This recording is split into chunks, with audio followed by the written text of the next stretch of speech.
a bounty hunter who can summon an army of the dead. After death, he traveled back to ancient times. In this martial arts world filled with internal power, he begins to dominate the world with necromancy. His name is Jung Tai-hung, a man who has perfected the art of necromancy. Before his army of the dead, no one can stand against him. However, today, he has been pushed to the brink by his own guild.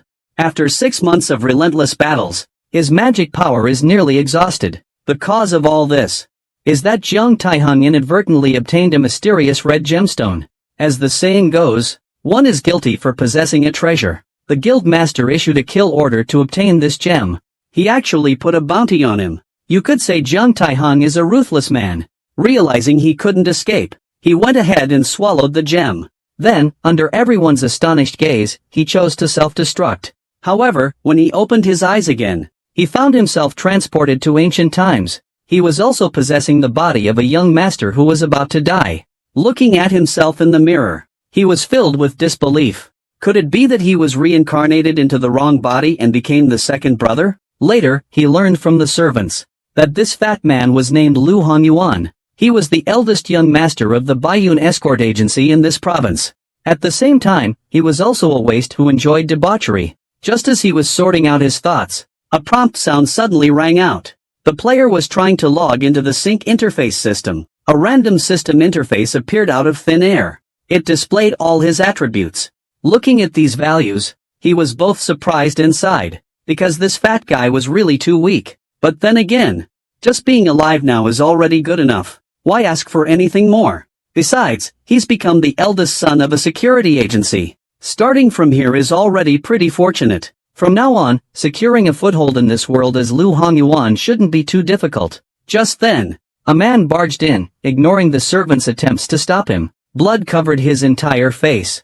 I never thought you'd actually still be alive, big brother. But Jung Tai-hung, who had just crossed over, didn't know him at all. So he quietly walked up to the man from the Xia clan and asked who this idiot was. The Xia clan man simply thought his young master had amnesia. He immediately replied that he was his half-brother, Lu Haoren. But this scene made Lu Haoren think his big brother was deliberately ignoring him. Just as he was about to lose his temper, he heard laughter coming from outside the door. Ha, young master Hongyuan has amnesia and didn't recognize the family head. My lord, you're generous, don't hold it against him. Forgive him this once. The speaker was Gui Yunshan, one of the 4 chief guardians of the Baiyun escort agency. On the surface, he seemed to be explaining on Lu Hongyuan's behalf, but his words subtly emphasized that Lu Haoren was the family head. The two of them were singing in harmony. It's obvious they are deliberately trying to annoy this young master. If it were the previous useless one, Lu Hongyuan would have just tolerated it.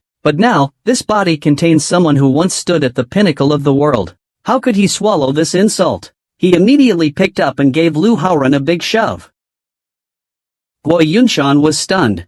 I don't understand why this young master suddenly changed his personality. And Lu Haoren never expected that he would actually be beaten by this useless older brother. It's simply a great humiliation. He immediately wanted to draw his sword and kill the other. However, the next second, he was completely stunned. Lu Hongyuan, who had always acted weak, at this moment, an imposing aura emerged. It stirred an inexplicable sense of fear in him. In the end, he could only give a cold snort, and turned away angrily. But just as the two had barely left, a sharp pain suddenly shot through Lu Hongyuan's mind. The original host's memories surged into his mind. It turned out Lu Hongyuan's death wasn't due to illness, but it was Lu Haoren who poisoned him to death. Even their father fell victim to the same poison. What's even more tragic is, this guy wants to take the original owner's fiancée for himself. I have to say, Lu Hongyuan's life is nothing short of a complete tragedy. He is the strongest necromancer, yet unexpectedly crossed over to the ancient times, and became a useless guy, who was the top of the class in eating. What's even worse is, the original owner's younger brother not only seduces his fiancée, but even goes so far as to drug and poison him to compete for the position of family head. The male lead can't help but exclaim, this fat guy is just too tragic. But now that he's learned the truth, he can't just sit and wait for death. Under the cover of night, he went alone to the mass grave on the back mountain. Although he lost his magic power after rebirth, with the experience from his past life, starting to cultivate from scratch is no challenge, and the mass grave is filled with the dead. This is the best place for necromancers to level up. Soon, the protagonist absorbs a small amount of sound energy from the underground. Though it's not much, it's already more than enough for him at this stage. Suddenly, a notification sound pops up. Player has reached level. Skill 2, Skeleton Master, is now unlocked. Whoa, leveled up so quickly. Looking at his attribute panel, the protagonist was somewhat surprised. It seems that as long as the conditions are met where he levels up, he can unlock the sealed skills. Thinking of this, he decided to experiment according to his previous life's methods. He then gathered all the power of sound into his heart. In the next second, a familiar sharp pain instantly swept through his entire body. As long as it was something the protagonist had experienced in his last life, it still hurt like hell now. Fortunately, he was already mentally prepared. He gritted his teeth and held on. In the end, he made it through. The conditions have been met. The skill, Heart of Shadow, is now unlocked. Hearing the system notification, the protagonist smiles with satisfaction. He succeeded. You must know that to use magic, you have to create a magic circuit in your body, and a core of magic. As the layers around the magic core increase, more EN energy can be stored. After successfully unlocking the EN core, the protagonist eagerly tries out a summoning skill. With a single-handed gesture, a formation suddenly appeared in the open space ahead. In the next moment, a skeleton slowly crawled out from within. But since the male protagonist's level is too low right now, the summoned creature is just a summer skeleton, and he can summon at most one. But anyway, this is the first skeleton he has summoned since his arrival. He is still a bit excited. He immediately wanted to test the effects. With his control, the skeleton soldier instantly swung its long sword with great vigor. However, it didn't look impressive for even 3 seconds. The skeleton turned to ashes in the gust of wind. Mainly, it's because the male protagonist's level is too low right now. He has too little stored magical power. But there's nothing to be done about it. Since he has been reborn, he can only start cultivating from scratch step by step. In the following days, the protagonist would go to the mass grave every night to absorb EN energy. But suddenly one day, he noticed additional guards at the entrance of his room. It was obvious someone wanted to monitor him.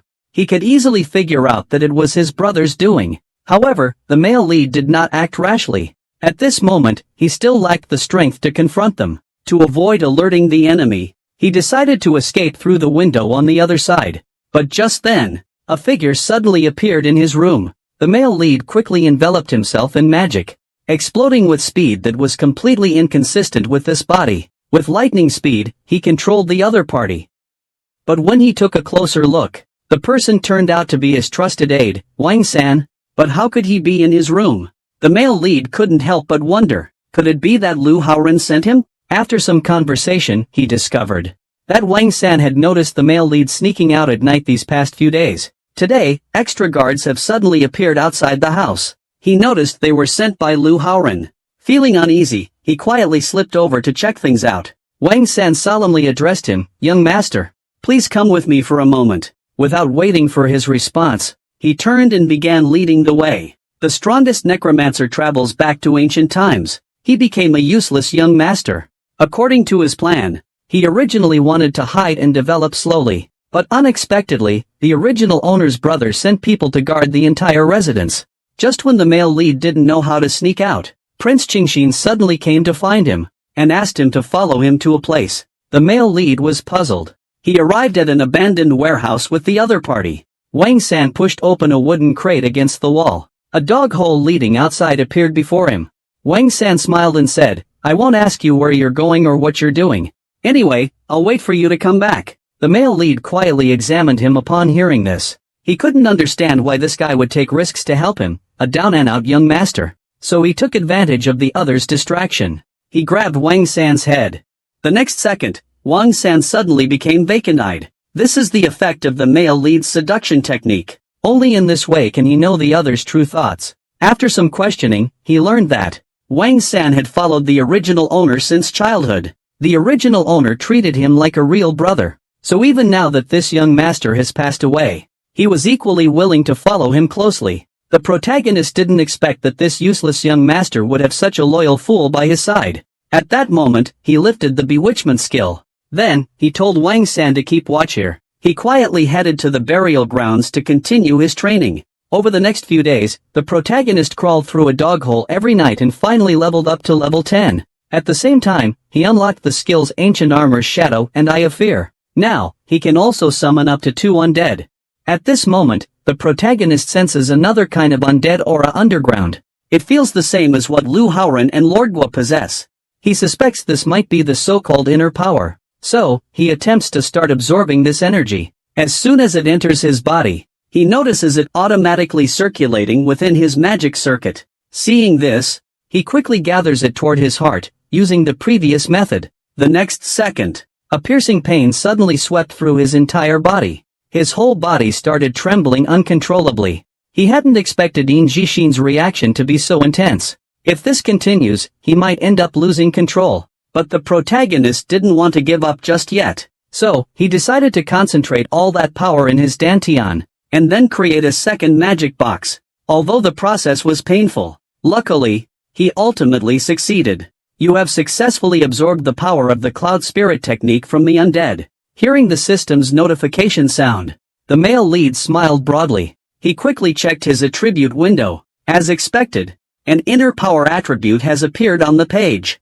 Feeling excited, the male protagonist immediately wanted to try if he could use both magic and inner strength at the same time. First, he summoned a skeleton using dark power. However, aside from a slight increase in control, there was nothing else notable. Next, he tried to summon the undead using inner strength. But in the next second, the male lead was completely dumbfounded. He saw a terrifying skeleton emerging from the magic circle. The necromancer had crossed over into a world filled with internal energy. So he combined magic power with internal force to see what kind of wonders would occur. As a result, the summoned skeleton warrior shocked him greatly. Not only did its stats far exceed those of a normal skeleton soldier, moreover, he can still use the techniques he learned in life. The male lead immediately had the 2 skeletons fight each other. He wanted to test just how big their differences were.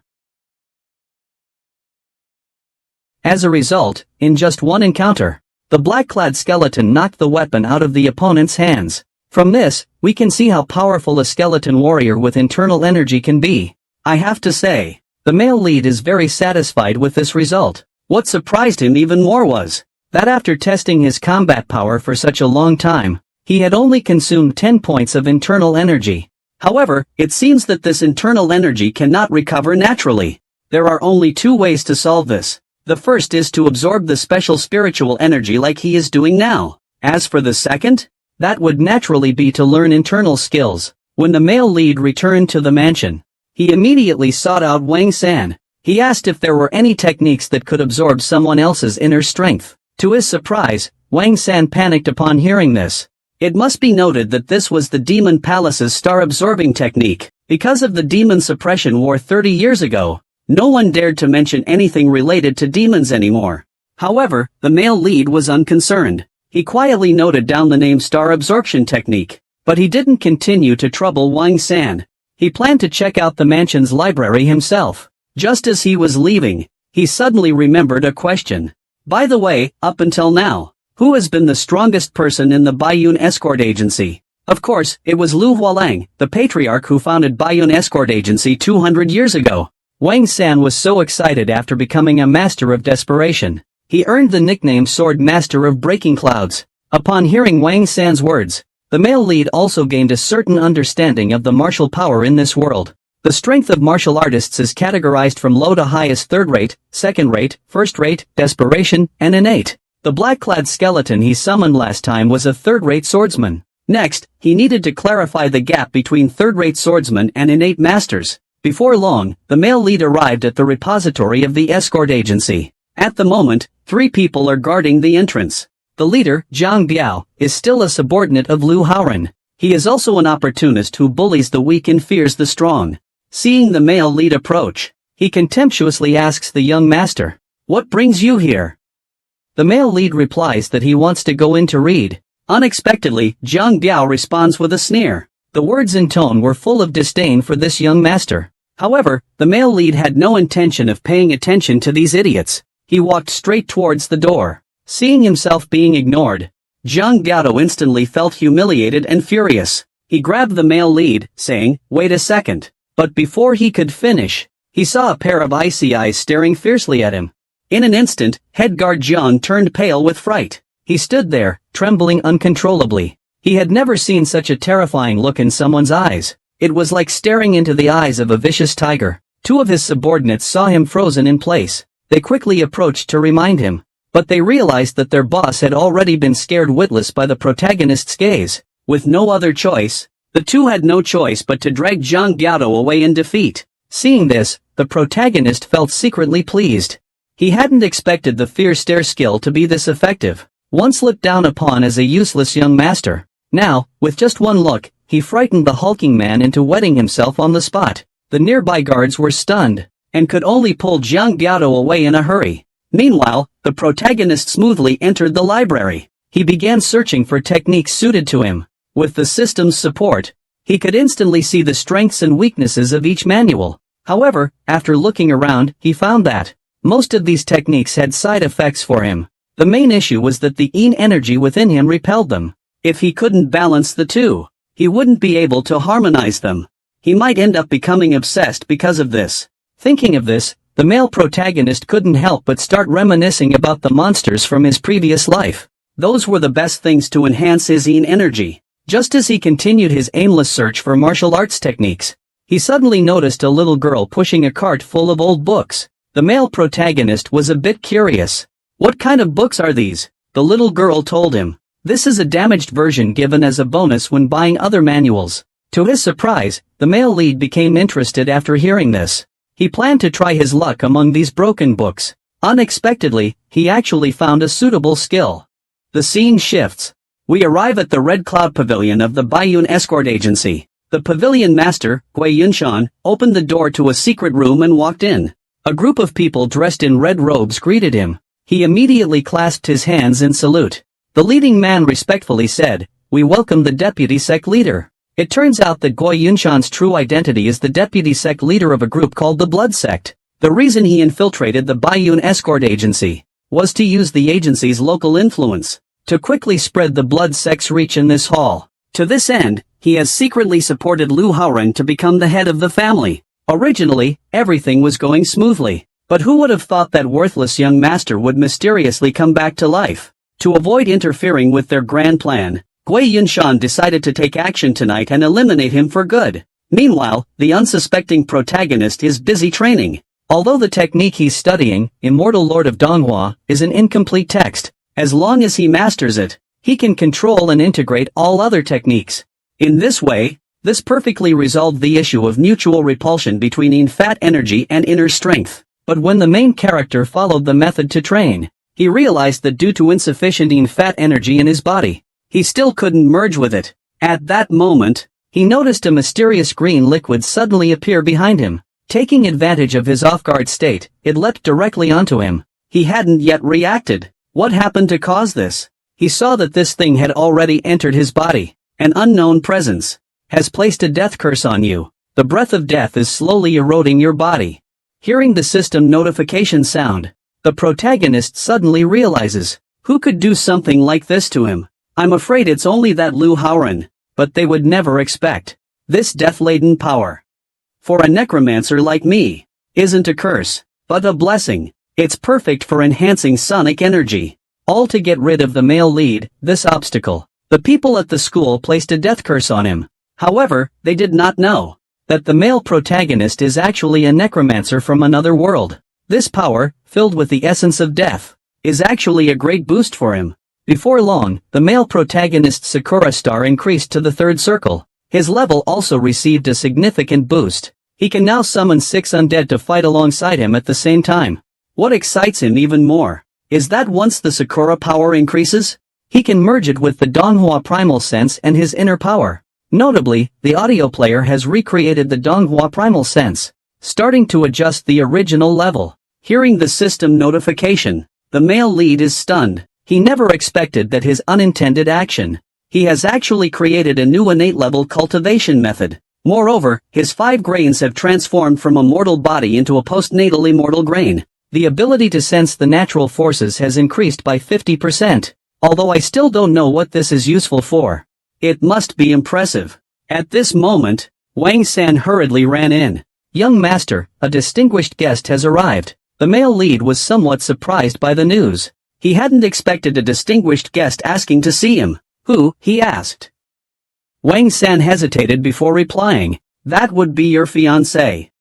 Meanwhile, a carriage slowly came to a stop at the main entrance of the Baiyun escort agency. Out stepped an elegant and dignified young lady. She was none other than his fiancée, Jin Shangmei, famed as one of the three flowers of this hall. Her appearance instantly attracted a crowd. They all marveled at her beauty, like a fairy descended from the heavens. At that moment, due to the crowding, a man accidentally fell. Unbeknownst to him, the splashed mud hit Jin Shangmei's clothes. Seeing this, a nearby guard angrily shouted to stop it. He was about to step forward to teach the man a lesson, but Jin Shangmei stopped him.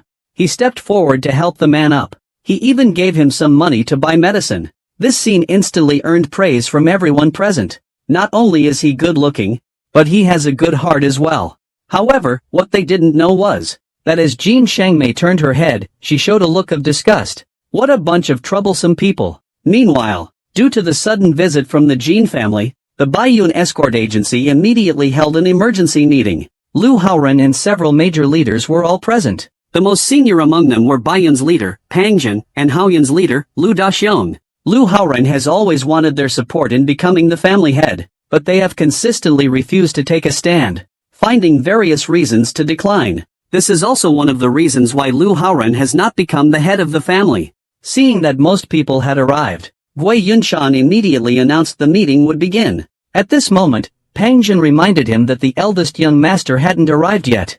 Beside him, the little cloud master, Fang Daji, laughed and said there was no need to wait for him. The eldest young master is in poor health. How could he possibly attend the meeting? As soon as he finished speaking, but then a massive figure, like a mountain, appeared at the door. Seeing this scene, everyone showed expressions of shock. They never expected this good-for-nothing young master, who stayed out of the world, would actually show up. The young master, who only knows how to indulge in pleasures, surprisingly came to the meeting room for a meeting. This surprised everyone a bit. They didn't think he would come. The male lead spoke without hesitation. He directly grabbed his little follower and found an empty seat to sit down. Seeing this, the young master of the Cloud Pavilion immediately reprimanded the male lead for not knowing the rules. How could he let a servant sit in the upper seat? What kind of decorum is this? Unexpectedly, the usually timid young master was unusually bold today, showing no intention of backing down at all. Suddenly, the male lead's gaze turned sharp. Xiao Yun, the sect leader. Do I still need your permission to do my job? As soon as these words were spoken, the scene fell into utter silence. The male lead's unusual behavior shocked everyone present. Xiao Yun, the sect leader, was left speechless. At this moment, he also realized, no matter what, this fat guy is still a young master. He's not someone a mere pavilion master can criticize at will. Just when the atmosphere on site was extremely awkward, Lu Haoren stepped in just in time to help young master Xiao Yun. I think we should let this go. After all, brother Hong Yuan is in poor health and needs someone to take care of him. Gui Yunshan, standing nearby, chimed in, suggesting they finish the meeting first before discussing further. Hearing this, everyone's expressions turned serious. They all knew very well that the visit from the Jin family estate was likely an attempt to unilaterally end their arrangement and switch to cooperating with their competitor, the Huanlu escort agency. However, just as everyone was discussing, Jin Shangmei suddenly pushed the door open and walked in with guards. Gentlemen, long time no see. How have you been lately? Seeing this scene, Pang Jin frowned slightly. The other party actually barged in directly with guards. Clearly, they didn't take your Baiyun escort agency seriously. Lu Daxiong couldn't help but speak up. You all seem to be in a hurry. We specially prepared some good tea for you. Why have you come over before finishing it? The sleazy burly man laughed. Sorry about that. The place is too simple. We really couldn't stay any longer. Hearing this blatant provocation, everyone's expressions grew solemn. The strong man continued, since everyone is busy, let's get straight to the point. With the Gui escort agency leaderless, there's a risk of division. So, our Jin family village intends to end all dealings with Baiyun escort agency and find new partners. I hope Mr. Gui can understand. Before anyone could react, Lu Haoren spoke up first. Is there really no chance to save this? The strong man replied that if the issue is resolved quickly, perhaps the master might reconsider. Out of goodwill. We will allow 2 weeks' time.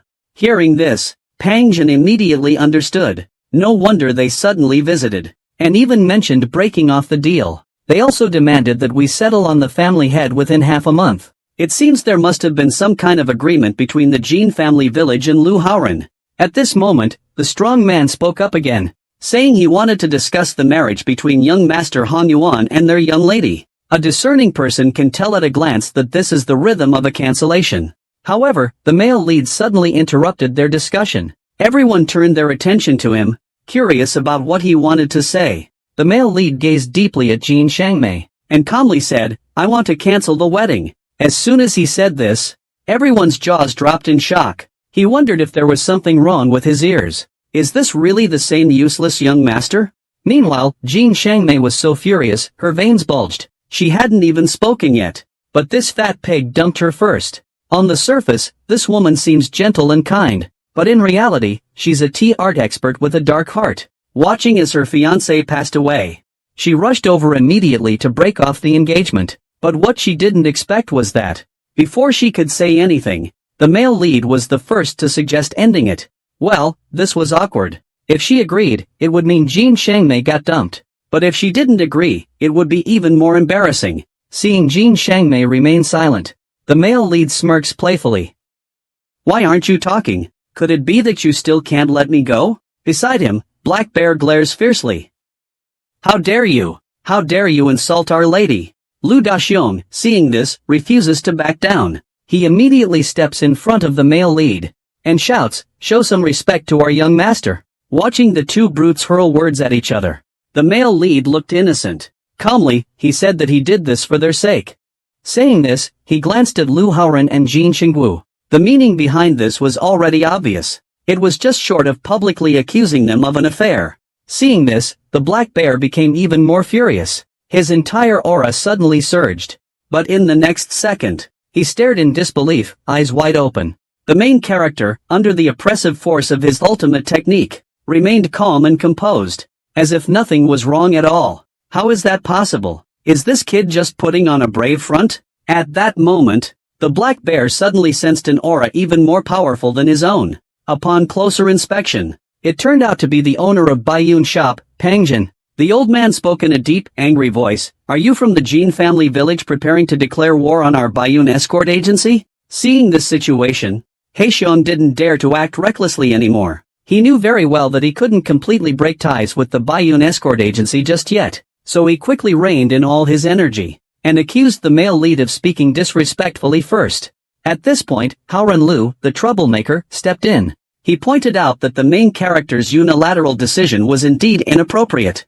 To give both sides a way out, he suggested resolving the conflict through a duel between the main character and the opposing side. As soon as he said this, Pang Jin and Deshan Lu immediately voiced strong opposition. "Are you kidding? Everyone knows the young master doesn't know martial arts. Isn't letting him fight equivalent to sending him to his death?" However, the black bear here does not plan to miss this opportunity. He showed a look of disdain on his face. The young master wouldn't want to escape like a coward, would he? If you're scared, just kneel and plead with my young lady. She is kind-hearted, and will definitely spare your life. Upon hearing this, the male lead fell silent as well.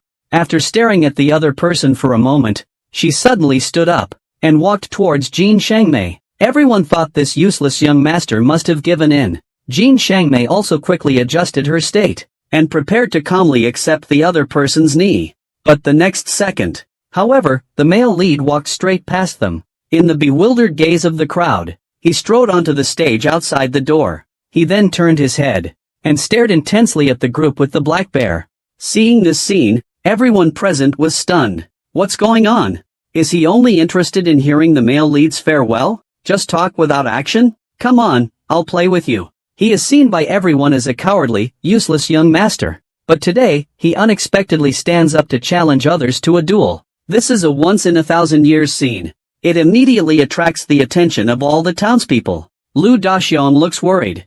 I think it's better to keep the young master under the basket. Otherwise, he might get beaten to death by the opponent. But it's already too late to stop him now. Pang Jin told him that if the young master doesn't go on the court, everyone will be completely disappointed in him. But Pang Jin is also prepared. If the young master is in any danger, he will jump in to help at the first opportunity. While everyone else is worried sick about the male lead, he himself appears as calm as ever. Wang San watches this with a worried expression. I have to ask, where does your confidence come from? On the other side, the black bear can't wait to show the male lead who's boss. However, he doesn't plan to step onto the stage himself. In his eyes, any one of the guys behind me could easily crush this kid. And every one of them volunteered to take him on. For them, this is also a great chance to prove themselves. In the end, a guard named Wu Dakong was sent up by Black Bear. From his perspective, taking down a fat guy like this would be a piece of cake. Just as the referee announced the start, Wu Dakong swiftly steps in front of the protagonist. At this moment, 2 words flash through his mind, I've got this.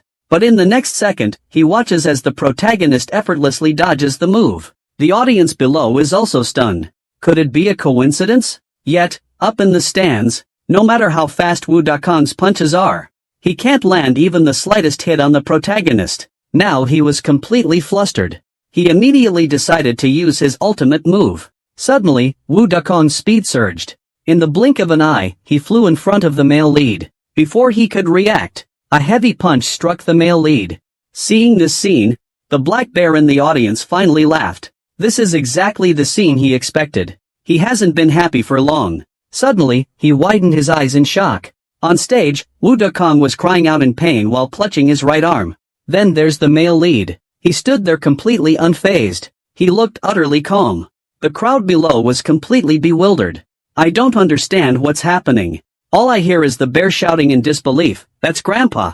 You can actually use Grandpa? But the main character is full of confusion, thinking, what's with all this Grandpa and Grandma stuff? In reality, he had just used the necromancer skill, bone armor. But the bear has no idea. Assuming he just knows some external martial arts. He immediately wants to take the stage himself, to let him know what the real difference in strength is. Seeing this situation, Pang Jin and Lu Daxiong hurriedly spoke up to stop it. If this master in a desperate situation really takes the stage, then the young master will truly be doomed. However, before they finished speaking, they saw the male lead beckoning to the black bear. With contempt, he said, since you want to seek death, then come up on stage. A useless young master suddenly displayed astonishing agility. This left everyone dumbfounded. They couldn't understand how he did it. Seeing this situation, the black bear no longer dared to underestimate the male lead. He plans to personally teach the opponent a lesson. He takes a fighting stance.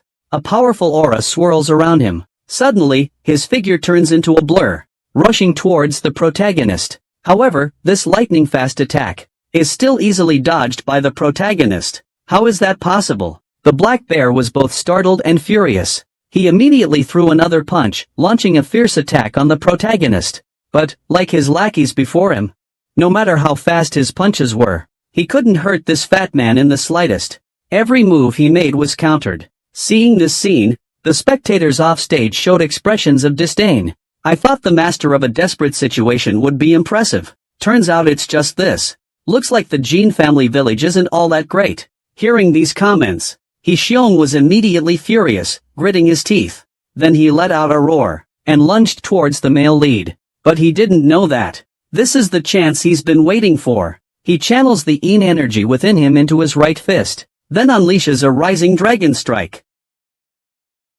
The black bear is sent flying by the powerful punch, flipping over multiple times before finally coming to a stop. The audience below watches, eyes wide in astonishment. Is this really the useless young master they knew? But soon, the crowd erupts in loud cheers. But these sounds are a mockery to the black bear. He is a master of desperate situations. Yet he was beaten by a well-known loser. It's simply a great humiliation. In his fury, he couldn't care less. All he wants now is to kill this fat idiot. Immediately, he focused all his energy, charges toward the protagonist. But in the next moment, with a thunderous crash, a bolt of lightning suddenly strikes. In everyone's astonished gaze, the black bear is thrown straight off the platform. In the stands, Pang Jin stands beside the protagonist, sword in hand. He stared coldly at the black bear.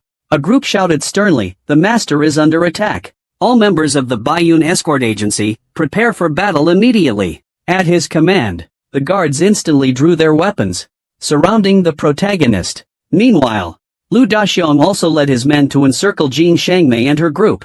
Jin Shengmei's face darkened. He hadn't expected that Black Bear, this useless fool, would actually try to kill the male lead in public. It was practically handing evidence over to the other side. He immediately slapped Black Bear hard across the face. But Lu Daxiong wasn't interested in watching their performance. He openly stated that he would pursue this matter to the end. At that moment, a figure suddenly appeared. A flash of cold light in his hand, and he sliced off the Black Bear's head. Then he slowly turned to look at Lu Daxiong, wondering if the other man was satisfied. Upon seeing who it was, Lu Daxiong was startled. It was none other than Xiao Nansheng, the top fighter from Jin family village. He hadn't expected even him to show up.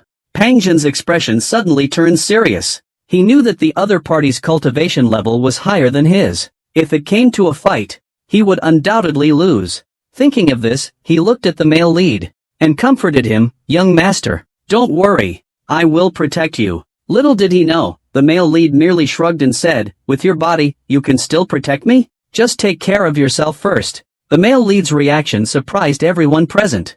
At the same time, it revealed the hidden expert from the Jin family, Xiao Nansheng. Facing this top expert of the Jin family, Pang Zhen and the others had no confidence in defeating him.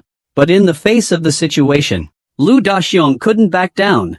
He stubbornly stood his ground and confronted them. Just at this tense moment, Lu Haoren suddenly stepped up to mediate. He bluntly stated that the Jin family had already killed Fan's Black Bear. There was no need to escalate the conflict between the two families. In fact, he was also panicking inside at this moment. He was afraid that if this continued, Jin Shengmei and the others would. He confessed. At this moment, the male lead, who had been silent, waved his hand. "Forget it, they've already been taught a lesson anyway. Let them go." As soon as he said this, everyone looked at him in unison. You should know that the young master in the past wasn't as calm and composed as he is now. Moreover, he was also resolving conflicts. Avoid a fierce fight. But with those words, he firmly took control into his own hands. Compared to him, Lu Haoren's performance just now was clearly lacking. And the Jin family also didn't want to start a conflict with the Baiyun escort agency now. So they had no choice but to leave in disgrace. Watching their backs as they left, the male lead's lips curled up slightly. He quietly murmured, "Master of Shadows." That night, in the woods on the outskirts of the city, two groups of masked men dressed in black arranged to meet here. Looking closely, leading them were Lu Haoren and Xiao Nansheng, the top fighter of the Jin family village. Originally, both sides had reached an agreement. With the full support of the Jin family, Lu Haoren is set to take over as the head of the family. However, the male lead's unexpected performance completely disrupted their plans. For now, they can only take risks. They choose to directly eliminate the male lead. In the end, they agreed to take action in 7 days. By then, Lu Haoren will first deal with the guards at the entrance. Once the discussion was over, several figures flashed by. He vanished into the night. However, just as they left not long ago, a black shadow slowly emerged from the ground. They immediately headed towards the direction of the Baiyun escort agency. The scene shifts. The black shadow appeared next to the male lead. So this is his new skill, Shadow Master. He can attach a parasite to the enemy's shadow and share everything he sees and hears with his master. At this moment, the protagonist is already aware of their plan, and he is secretly alarmed. He didn't expect Lu Haoren and the others to become so desperate. They chose to strike directly at him. He ponders, shouldn't we take the initiative first? Eliminate Lu Haoren, this disaster. But after thinking it over, he decided to kiss first. After all, he wasn't sure about the other's strength. Fortunately, there are still 7 days to prepare. That's enough time for him to implement some plans. With that in mind, the male lead looked toward the back mountain. Mumbling to himself, he thought it was time to check out the mass grave. With a wave of his hand, the fat man summoned a magic circle on the ground. Then, a skeleton soldier crawled out from it. The most crucial part was, this skeleton had inner strength. It knew martial arts, a true undead martial arts master. And skeletons of this caliber. The main character has already gathered 5. Additionally, during his search, he used Donghua's precognition to absorb the master's inner strength. Now, he's considered a martial arts expert with profound inner power. This also compensates for his weakness in close combat as a mage. In his excitement, he considers whether to learn other martial arts skills. But after some thought, he decides to let it be. The current primary goal is to raise necromancy to the highest level. With that in mind, he decides to check out higher-level desperate kings. Eventually, he sets his sights on the tomb of Lu Hualang, the swordmaster of breaking clouds. After all, this man was the first master of the Baiyun escort agency. He was also the most powerful expert in the agency's history. However, just as the protagonist begins summoning undead at the tomb, he discovers his skill has actually been interrupted. The player's necromancy level is insufficient, unable to use Death Pact on the target. Wait, what's going on? Logically, with his current level, he should have no problem controlling an extreme-level undead. It seems Lu Hualang isn't as the rumors say, just an extreme dancer. Since he can't summon him, the protagonist decides to target someone else. But just as he's about to leave, a pillar of light suddenly erupted from the graveyard behind. Turning to look, the sight before him caused the male lead to widen his eyes. The entire graveyard was covered by a gigantic magic circle. Then, a series of system notification sounds followed. You have met the special condition of the king's interest. The king willingly chooses to follow you. As a reward, the level restriction of the undead tree will be temporarily lifted. In the next second, a black skeleton warrior slowly appears at the grave. Your necromancer level is too far from the king's strength. The king's level will be automatically adjusted. Hearing the system prompt sound, the male protagonist quickly opens the opponent's attribute panel and discovers that even after the level reduction, the attributes in every aspect are still absurdly high.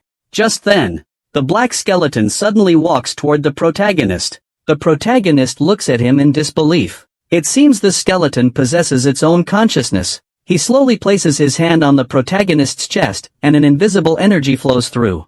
The skeleton warrior attempts to pass on the Thundercloud 12 swords and the Divine Thunder technique to him. This unexpected turn of events leaves the protagonist momentarily stunned, but after calming down, a slight smile forms at the corner of his mouth. In no time, the 7 days passed in a flash. Under Qiao Nanqing's leadership, the Jin family began their assassination operation as promised. But what they didn't expect was to encounter an ambush halfway. One of the underlings was directly taken out. Upon closer inspection, Qiao Nanqing's eyes widened in shock. This was painless. When a mage travels to a martial arts world, you'll understand what true dimensionality reduction is. Just now, the Jin family was preparing to assassinate the male lead. However, they were ambushed halfway. Upon closer inspection, they realized that the hidden weapons used by the enemy were actually from a narrow alley. Qiao was both shocked and angry as he looked into the darkness. Despicable and shameless. Don't be a coward and play sneakily. As soon as he finished speaking, the male lead slowly walked out of the woods. Seriously, you bunch of bastards want to assassinate me? And you dare to call me despicable? Upon seeing him, it was indeed the big girl from the Baiyun escort agency. Qiao Nansheng was also taken aback. The first reaction of Jin Shangmei behind him was that Lu Haoran had betrayed them. At this moment, Qiao Nansheng also believed that they had definitely been played by the two brothers. But why would the other side come alone? Thinking back to the number of hidden weapons just now, Qiao Nansheng concluded that the protagonist had set up traps nearby. The purpose was probably to make them mistakenly believe he wasn't acting alone. But how could such a little trick fool the top expert of Jinjiazhuang? After figuring it all out, Qiao Nansheng no longer had any reservations. He immediately ordered the group of followers behind him to go forward and take care of this kid. The male lead saw this and calmly raised his hands. He shouted 5 Mao. In the next second, sharp, cone-shaped bones shot out from the halo. All the men in black were stunned. What the hell kind of sorcery is this? But it was too late for them to react now. The few people at the front were instantly stabbed into a beehive. Qiao Nansheng widened his eyes in disbelief. But he knew that running away now would mean certain death. So he quickly spoke up to steady everyone. Don't be afraid, they are just using sorcery. We have an overwhelming advantage in numbers. If we charge together, we will surely kill this guy. However, as soon as he finished speaking, the main character chuckled and said, "Who said I'm alone?" With that, he raised his hand. Suddenly, several skeletons crawled up from the ground. In an instant, the black-clad men, who had just been shouting to attack, froze in place. They had never seen anything so eerie. At this moment, some of them began to chant Buddhist prayers. Even Qiao Nansheng was sweating coldly from shock at the sight. It's not just a call from the other party. Skeletons have appeared. Moreover, he felt a powerful aura from these skeletons. However, he knew this was not the time to be timid. If he wanted to survive, He had to gather everyone's strength and charge forward to fight. The group of little brothers heard this. He also forced himself to muster up the courage. Anyway, death is inevitable. Might as well fight it out with these skeletons. Seeing this scene, the protagonist sighed helplessly. If there's a path to heaven, you refuse to take it. But you insist on barging into hell. The black-clad assassins stood frozen in fear, not daring to move. Because the enemies they faced were a group of skeleton warriors. Anyone who sees this scene would instinctively recite Amatba. But to survive, they had no choice but to push forward and fight. One assassin sliced through an incoming arrow, only to have his head blown off by another swordsman a second later. Seeing this, Xiao Nanqing's heart skipped a beat, because he recognized that this was the swordsmanship of the First Palace's Lu Wenhao. But how could the skeleton before him possess such a skill? However, before he could recover from his shock, he discovered an even more incredible scene. These skeletons were actually using the martial arts of some top experts. Faced with such a strategy, Xiao Nanqing knew he would eventually be defeated. With this thought in mind, he decided to capture the leader first to defeat the gang. Seeing that the protagonist hadn't released the ancient spear, he concluded that he was fully focused on controlling the skeleton, and couldn't split his attention. This was the perfect chance for a sneak attack. However, just as he rushed at the protagonist, a sudden flash of lightning struck. Its power was immense. Terrified, Xiao Nanqing quickly dodged to the side. Focusing his gaze, he saw a black skeleton standing by the protagonist, sword in hand. The flash of lightning just now had come from it. Xiao Nanqing was completely stunned. The aura emanating from this skeleton made him shiver. At this moment, he finally realized. The one they'd always looked down upon as worthless. How terrifying the young master is. But it's too late to say anything now. He has no more plans. He can only accept his tragic fate calmly. Soon, this top expert of the Jin family will fall. Seeing this situation, the male lead smiled slightly. Then, he lay down beside Xiao Nanqing's corpse. In the next second, a system notification sound instantly rang out. A new subordinate has been added. You have obtained the skeleton doomsday assassin. After doing all this, the male lead slowly walked towards Jin Shangmei. At this moment, this top-tier green tea was bound and controlled by the skill, unable to move an inch. Seeing the male lead approaching, he quickly put on a pitiful look. Hong Yuan, please. I was deceived by Lu Haoren before. Actually, I have always liked you. However, the male lead was not swayed by this. He replied indifferently, your acting skills are getting better and better. Seeing that the other party was unmoved, Jin Shangmei knew her beauty trap was completely useless. So he made a quick decision, and raised his hand to spray poison at the protagonist. At such close range, he was confident no one could dodge this attack. However, Jin Shangmei didn't realize that poison has no effect on a necromancer.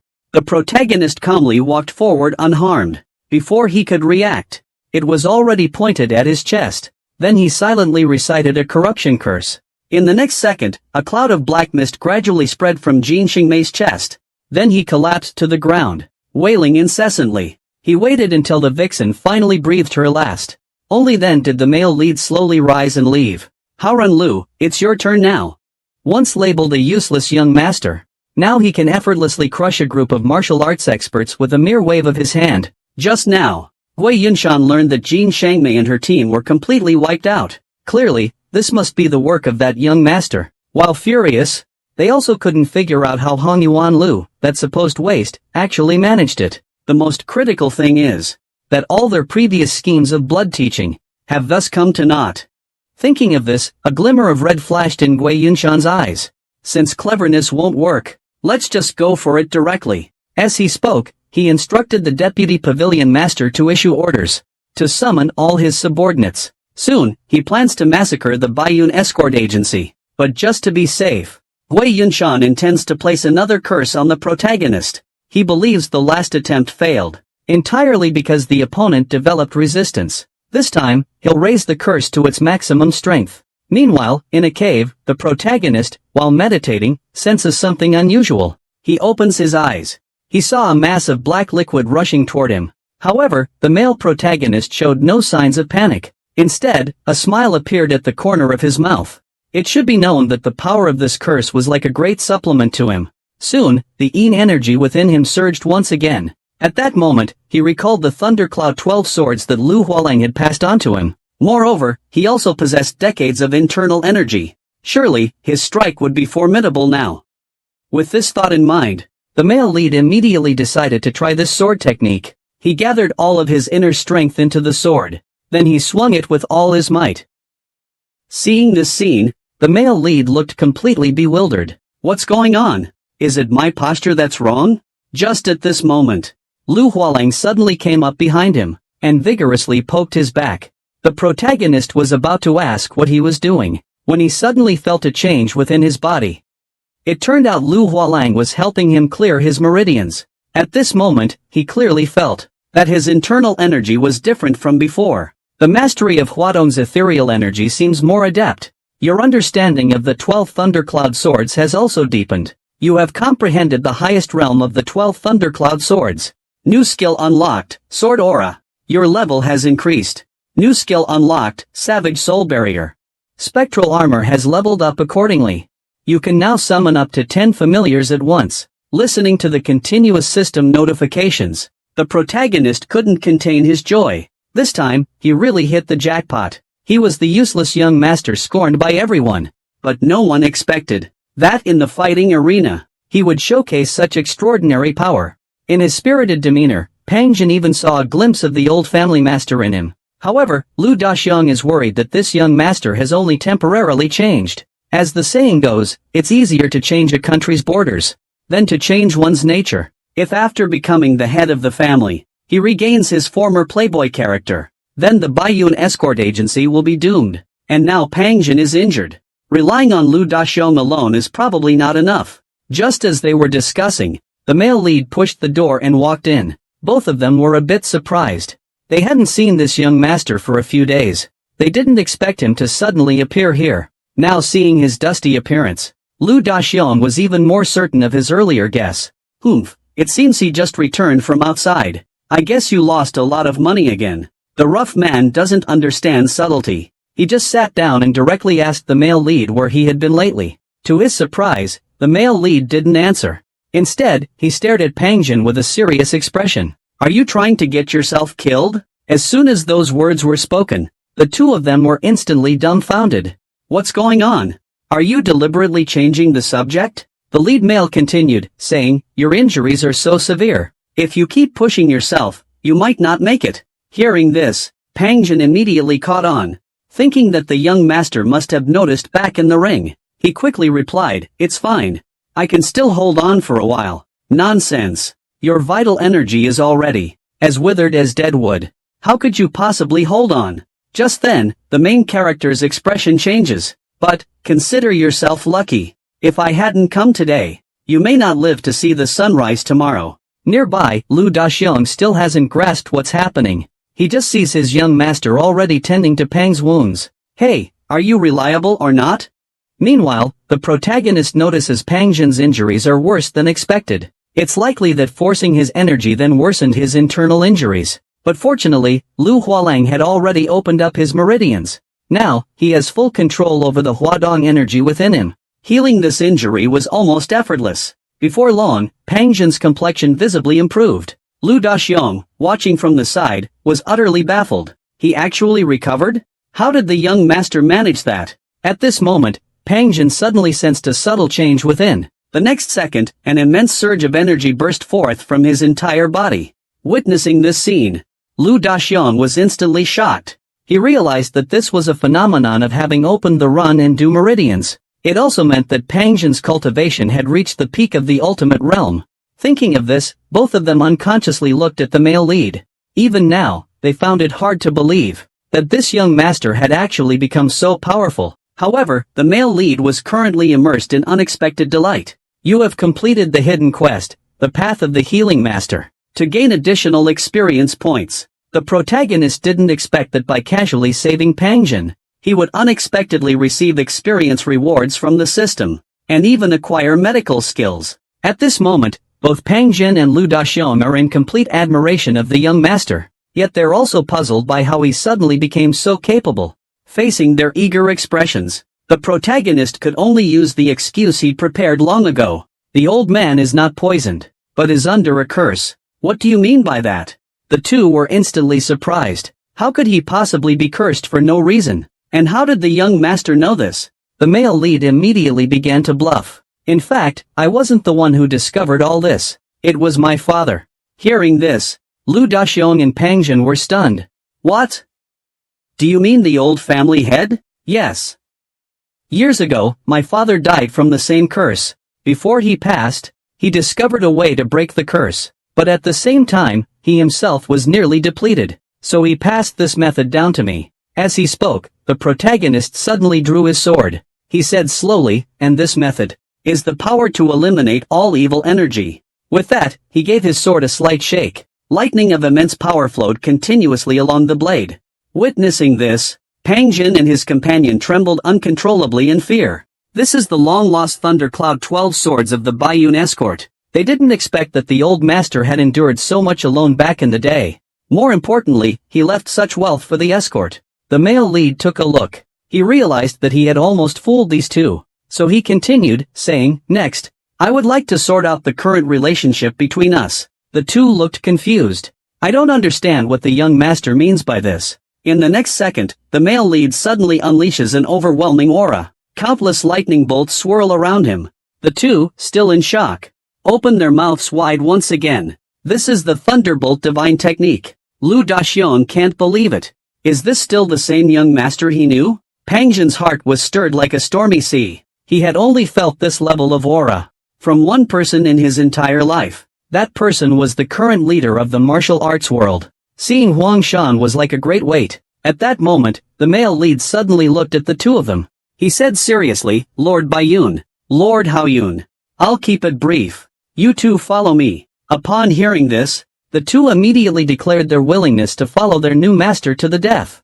The male lead continued, "All right, you can get up now. Although I really want to get drunk with both of you right now. We have an unexpected guest." Having said that, he suddenly leaped high into the air. The male lead pulled down a masked figure in black from the roof. Upon seeing this, Pang Jin was taken aback. Someone was on the roof. Neither he nor Lu Daxiong had noticed at all. What surprised them even more was that this assassin was actually from the Qiyun Pavilion. But before they could start questioning him, the man suddenly bit down on the poison hidden in his mouth. In the blink of an eye, he collapsed, no longer breathing. At that moment, the sound of intense fighting erupted outside the door. The protagonist chuckled, saying it seems the Qiyun Pavilion group has begun to act. With that, he grabbed his sword and strode out. The protagonist's sudden rise. It completely disrupted the original plan of the blood sect. So Gui Yunshan stopped pretending. He decided to directly massacre the Baiyun escort. That night, the people of Qianj began their frenzied slaughter. Members of the other factions were caught off guard and killed by them. The young lord of Shaoyun was awakened by the sounds of fighting. When he came over to check, he realized it was his own people fighting. Just as he was about to intervene, he was ambushed by Xia Qian, the deputy master of Qiyun Pavilion. In the end, this young master of Shaoyun Pavilion, who had only appeared twice, met his end. Without their leader, Shaoyun Pavilion fell into chaos. For a moment, no one knew what to do. At that moment, the protagonist arrived with Pang Jin and Lu Daxiong. Everyone looked up. The young master and the leader have arrived. Suddenly, there was a backbone. However, Xia Qian remained indifferent. He was quite confident in his own strength. In his view, even if the male lead and the others arrived now, it would only mean 3 more souls under his blade. That's all. Seeing this kid so arrogant, Pang Jin immediately angrily rebuked, "You're being reckless. Do not be disrespectful to the family head." The family head heard these words, and Xia Qian instantly realized that these two old fellows had already decided to follow their young master. At that moment, the male lead suddenly stood up and said, "It's Lu Haoren who has colluded with you to cast a curse on my father and me." Xia Qian, hearing this, immediately looked surprised. He hadn't expected the protagonist to know even this secret. "Since that's the case, then I can't let you live any longer." With a single push of his foot, Xia Qian instantly appeared in front of the protagonist. In the blink of an eye, the two of them have exchanged more than a dozen moves in offense and defense. Xia Qian has also determined that the male protagonist's cultivation level is only at the threshold of absolute despair. With such strength, how could he block my ice-white ghost hand? What a joke. As long as the negative energy invades your body, you will surely die. But soon he noticed that something seemed off. This guy, although he had come into contact with his negative energy, but he wasn't hurt at all. What's even more baffling is, he discovered an even greater dark energy within the other person. But how is that possible? Is he even human? However, Xia Qian had no idea that as a necromancer, the protagonist is truly a master when it comes to dark energy. Just as Xia Qian was in shock, the male lead was already prepared to counterattack. Starting with the Thundercloud 12 swords, he took a step forward, and in the blink of an eye was right in front of Xia Qian. Without giving her a chance to react, he swung his sword, and directly cut off both her hands. Just a moment ago, the man arrogantly declared that everyone here was trash. But in the next second, the protagonist swiftly severed both his hands with a single move. Witnessing this scene, the crowd around them was both shocked and thrilled. That's the Thundercloud 12 swords technique. The young master knows how to use the Thundercloud 12 swords. Even the minions of Shiryun Pavilion were shaken. They never expected things to take such a turn. At that moment, one of them suddenly shouted, "Everyone, don't be afraid. They only have 3 elite fighters. We're bound to win this battle." As soon as he finished speaking, the protagonist let out a cold snort. "So you want to compare numbers, huh?" he said, slowly raising his right hand. In the next moment, shadowy figures cloaked in robes suddenly appeared beneath everyone at Skycloud Pavilion. Each figure radiated an incredibly powerful aura. In fact, this was the effect of the protagonist using the phantom armor on the skeleton warriors. But these little Karamis had never witnessed such an astonishing sight. They were all stunned on the spot. Then, the protagonist gave a single command. "Kill all the cloaked ones." In unison, they raised their blades and charged forward. The arrogant Karami crowd from moments ago is now reduced to nothing but slaughtered victims. Seeing this scene, Pang Jin and Sergeant Lu Dashan's eyes light up. Are they the ones the young master mentioned? It turns out the protagonist had already given them a heads up, but he lied, claiming it was his father's idea to ensure his safety, and that his father had specially hired an assassin group called Shaman. These cloaked figures are the assassins among them. In the end, Pang Zhan and his men got tricked by the protagonist once again. Meanwhile, the rest of the guards believed these men in black were secretly trained by their young master. Each one looked on in amazement. Seeing all the small-time lackeys dealt with, the protagonist waved his hand. "Let's go. Follow me to the Qiyun Pavilion." Then, everyone set out together toward the Qiyun Pavilion under his lead. However, they had only run halfway, when suddenly a thick fog rose all around. The group following the male lead quickly lost their trail. Clearly, the other party had activated some kind of formation, but this actually played into the male lead's hands. With this, he could freely use necromancy. At the same time, inside, Wei Yunshan was already grinding his teeth in anger. He couldn't understand why even Xia Qian had died. Logically, no one at the Baiyun escort agency should have been able to withstand his dark energy. But now his plan had once again been thwarted. And the one behind it was that young master. It was as if he had been completely reborn after his revival. Extremely difficult to handle. At that moment, the male lead staggered in. "Long time no see." Gui Yunshan saw him coming over, and wasn't particularly surprised. He immediately said, "Let's make a deal. I'll make you the head of the family. And within 3 months, Baiyun Escort Agency will become the top agency in Zhejiang and Tang provinces." As he spoke, he suddenly threw the sword in his hand over. Then he continued, "But first, you have to prove your loyalty. If you kill the others in the escort agency, I'll ensure you live a life of wealth and power." But before he could finish, a long sword flew straight toward his head. The main character laughed and said, "You old bastard, you talk way too much.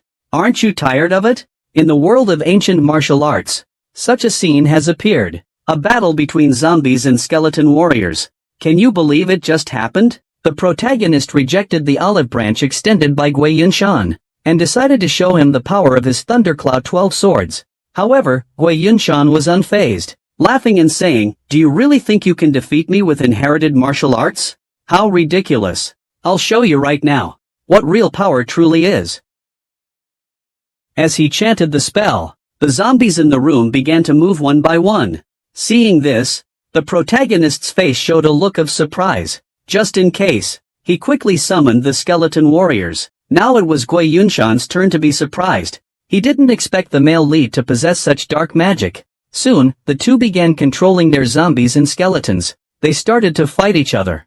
However, very soon, the male lead realized that something seemed off. These zombies were not only numerous, and each one has reached the strength of a grandmaster at the brink of desperation. It's very difficult to eliminate them by ordinary means. But fortunately, after the protagonist's auditory sense reached level 6, he acquired a new skill, violence. This is the perfect moment to use it here. With a single realization in the void, in the next second, all the zombies uncontrollably began to self-destruct. In an instant, the entire Chiyun pavilion was reduced to ruins. Just a second before the explosion, the male lead had all the skeletons surround him. This is how he avoided getting harmed in the blast. Looking at the scene around him, he couldn't help but marvel at the sheer power. But where did that old guy Gui Yunshan go? From the aura emanating from him, the power that old guy used was exactly like those monsters from his past life. Just as the male lead was lost in thought, the ground beneath him suddenly shook. In the next moment, Gui Yunshan's figure sprang out from the rubble. Ha! I possess the power granted by the great demon god. Such a powerful explosion can't possibly hurt me. Saying this, he looked down, to see the male lead's shocked expression. But then he realized that this kid was enthusiastically putting him down. Interesting. It doesn't seem like a mutation caused by a parasite infestation. Nor does it seem like he's turned into a monster under some corrosive force. Hearing this, Gu Yunshan was a bit confused. Could this kid actually be crazy? Just as he was baffled. But then the protagonist continued, forget it. I'll just beat you to death first. Hearing the protagonist say he'd kill him, and seeing his casual expression, Gui Yunshan couldn't help but feel a wave of fear. He couldn't even understand what he was afraid of. Then, he forcibly suppressed his emotions, and began to wield the power bestowed by the demon god. I saw Gui Yunshan gradually disappearing into the air. The surroundings became incredibly quiet. At that moment, the male lead suddenly sensed a slight movement behind him. He immediately turned around, and silently recited. In the next second, sharp bone spurs suddenly shot up from the ground. It seemed to have pierced something. Gui Yunshan's figure gradually comes into view. He looks at his frostbitten hand in shock. How is this possible? It must be a coincidence. He quickly casts a spell, and disappears from the spot. But just as he prepares to ambush the hero again, the tragic scene happens once more. Gui Yunshan had no choice but to admit it. This guy can actually sense my position. But he really couldn't figure out how the other person managed it. The protagonist chuckled, you're just using a basic vanishing technique. After reaching the target location, there's a brief distortion in magic power, which makes it easy to detect. Upon hearing the protagonist belittle his great ability, Gui Yunshan immediately became furious. He could be seen surging with energy. Blood suddenly gushed out of his wounds. In the next moment, it transformed into sharp spikes that shot toward the male lead. He was confident that such a number of blood spikes would be impossible for the other party to evade. However, the male lead merely focused his mind, and a soul barrier rose up in front of him. In an instant, he blocked all the blood spikes. But in Gui Yunshan's eyes, he mistook it for arrogance. He was secretly shocked, realizing this kid's skill had reached such a level. Then he glanced at the skeletal warrior nearby. Since I can't hurt you, I'll take out your underling first. The scene before him left him stunned. He saw that after these cloaked figures were hit by the blood spikes, they weren't affected at all. How is that possible? Gui Yunshan was completely frustrated. How can he keep fighting like this? His abilities were completely countered by the enemy. Seeing this situation, he is not prepared to fight again. He is about to draw his shield and flee. At that moment, Lu Hualang, who was beside the male lead, suddenly moved. He leaped forward, with one swing of his sword. Before he could even disappear, Gui Yunshan was instantly sliced in half by him. Even the male lead was a bit stunned by this scene. He didn't expect that this old man Lu would be so powerful. Looking at the barely breathing Gui Yunshan, the male lead slowly walked up to him. Actually, if you had used your martial arts, there might have been a glimmer of hope. But using that guy's power in front of me is just asking for death. Tell me, how did you come to use the power of the vampire duke? The necromancer accidentally travels to a martial arts world. He originally thought he was the only one of his kind here. But to his surprise, he discovers that someone in this world can actually wield the powers of the vampire duke. It's important to know that this guy belongs to the monsters of his past life.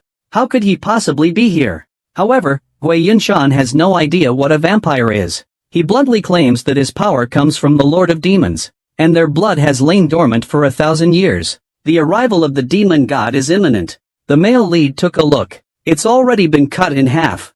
Still talking so arrogantly, he immediately threw a punch. Once the other party was completely subdued, he picked him up to continue the interrogation. But just then, he suddenly discovered that Gui Yunshan was actually wearing a human skin mask, so he reached out and tore it off. Underneath the mask was a hideously decayed face.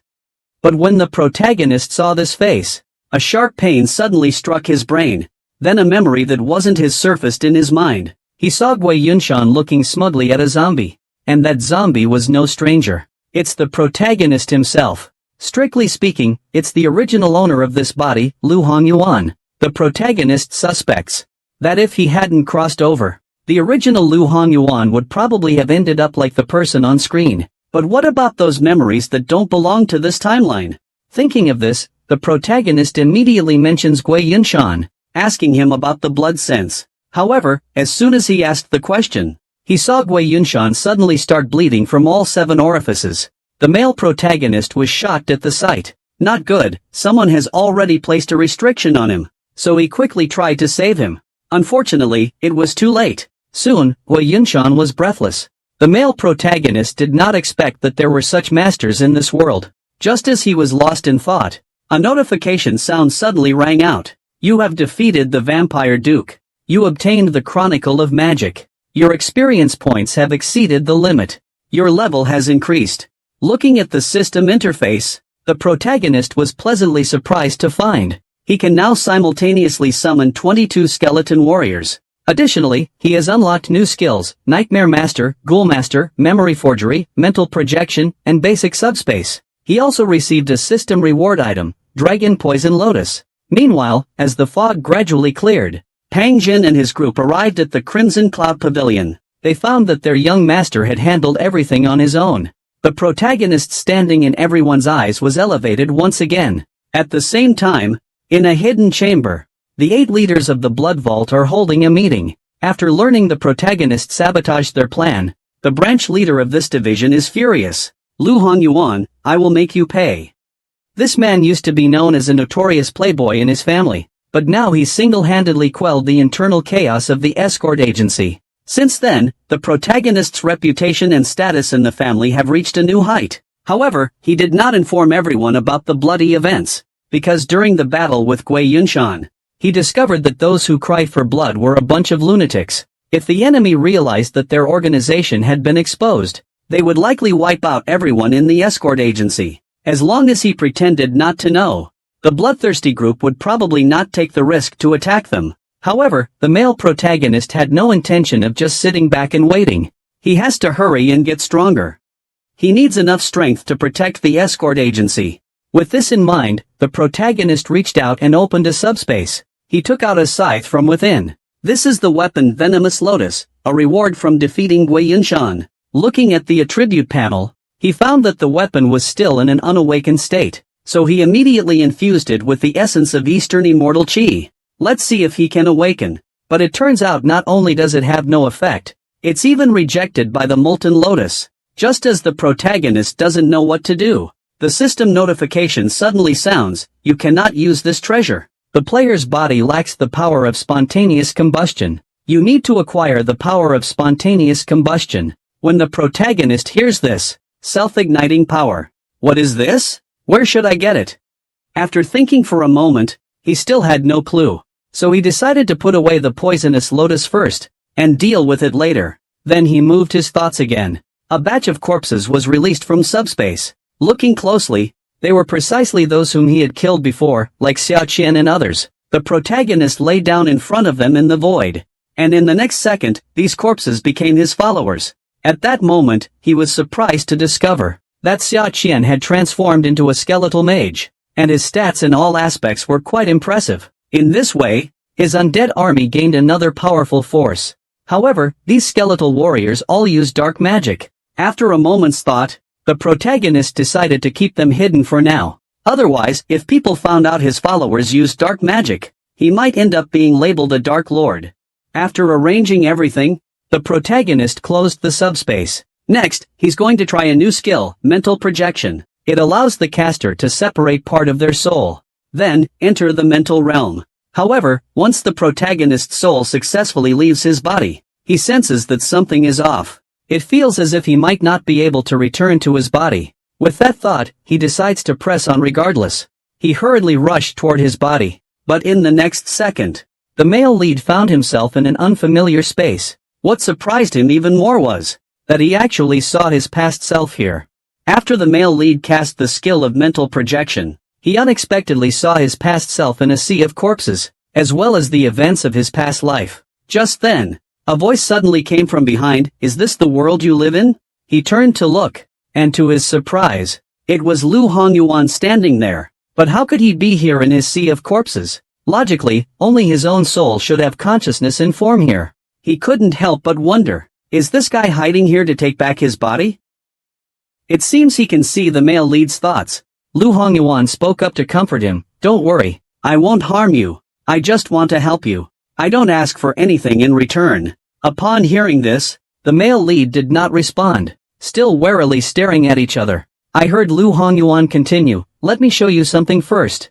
As he spoke, a crack suddenly appeared beneath their feet, and it gradually widened, forming a chasm. The male protagonist followed Lu Hongyuan to the bottom of the chasm. On one side of the water wall, he saw his memories. These were the events that had occurred after he crossed into this world.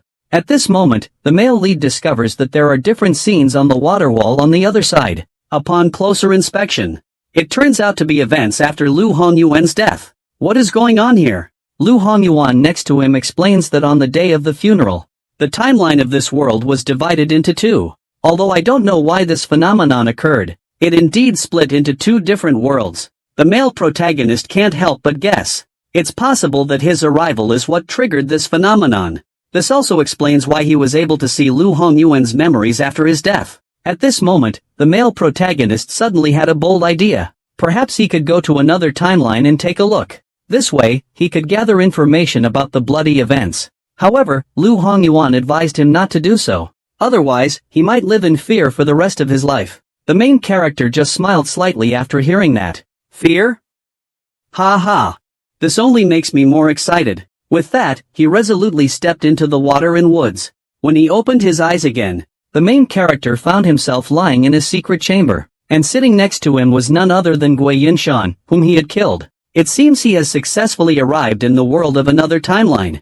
But tragically, by this time, Lu Hongyuan had already been turned into a zombie. Although the protagonist can maintain self-awareness, he cannot control this body. He is entirely at Gui Yinshan's mercy. Over the next 2 years, Gui Yinshan controls the protagonist to carry out a bloody purge of the martial world, relentlessly slaughtering various sects and clans. During this time, the protagonist still couldn't control his body, but he discovered he could absorb the power of the deceased. This power felt strange to him, as if it were the legendary force of nature. And each time he absorbed power, the zombie's body would change as well. The protagonist believes, if I keep accumulating like this, I'll definitely break the seal. I'll take back control of my body. Humph, Gui Yinshan. Just you wait. I'll kill you again, and completely wipe out your bloodline. Ever since the main character was reborn, the world's timeline split into two paths. One path follows the protagonist's relentless comeback story, full of victories.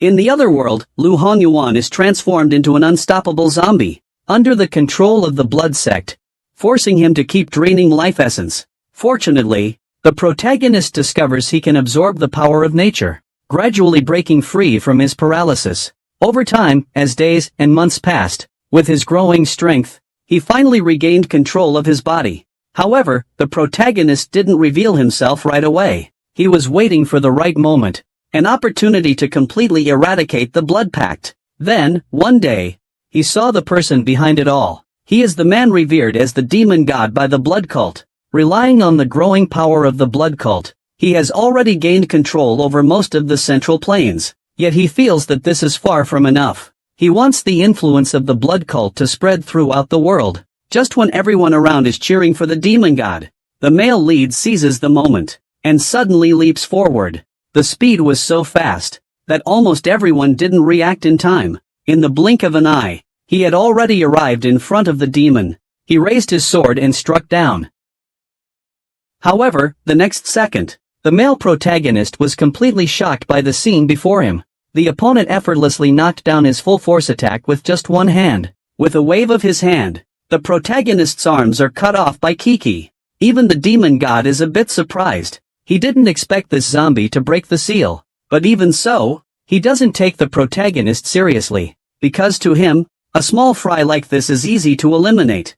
Soon, the protagonist's soul returned to the Sea of Stones. At this moment, he finally realized just how powerful the blood cult leader truly was. To understand, Lu Hongyuan, turned into a zombie, had already surpassed the profound realm. Yet, in the leader's hands, he couldn't even survive a single move. This shows how terrifyingly powerful he is. If he encountered him now, he would be utterly overwhelmed in every way. Just as the protagonist was deep in thought, Lu Hongyuan suddenly spoke up, surrendering to fear. Honestly, it's nothing to be ashamed of. Even if you choose to keep to yourself, I wouldn't blame you. But to his surprise, the protagonist laughed. What nonsense are you talking about?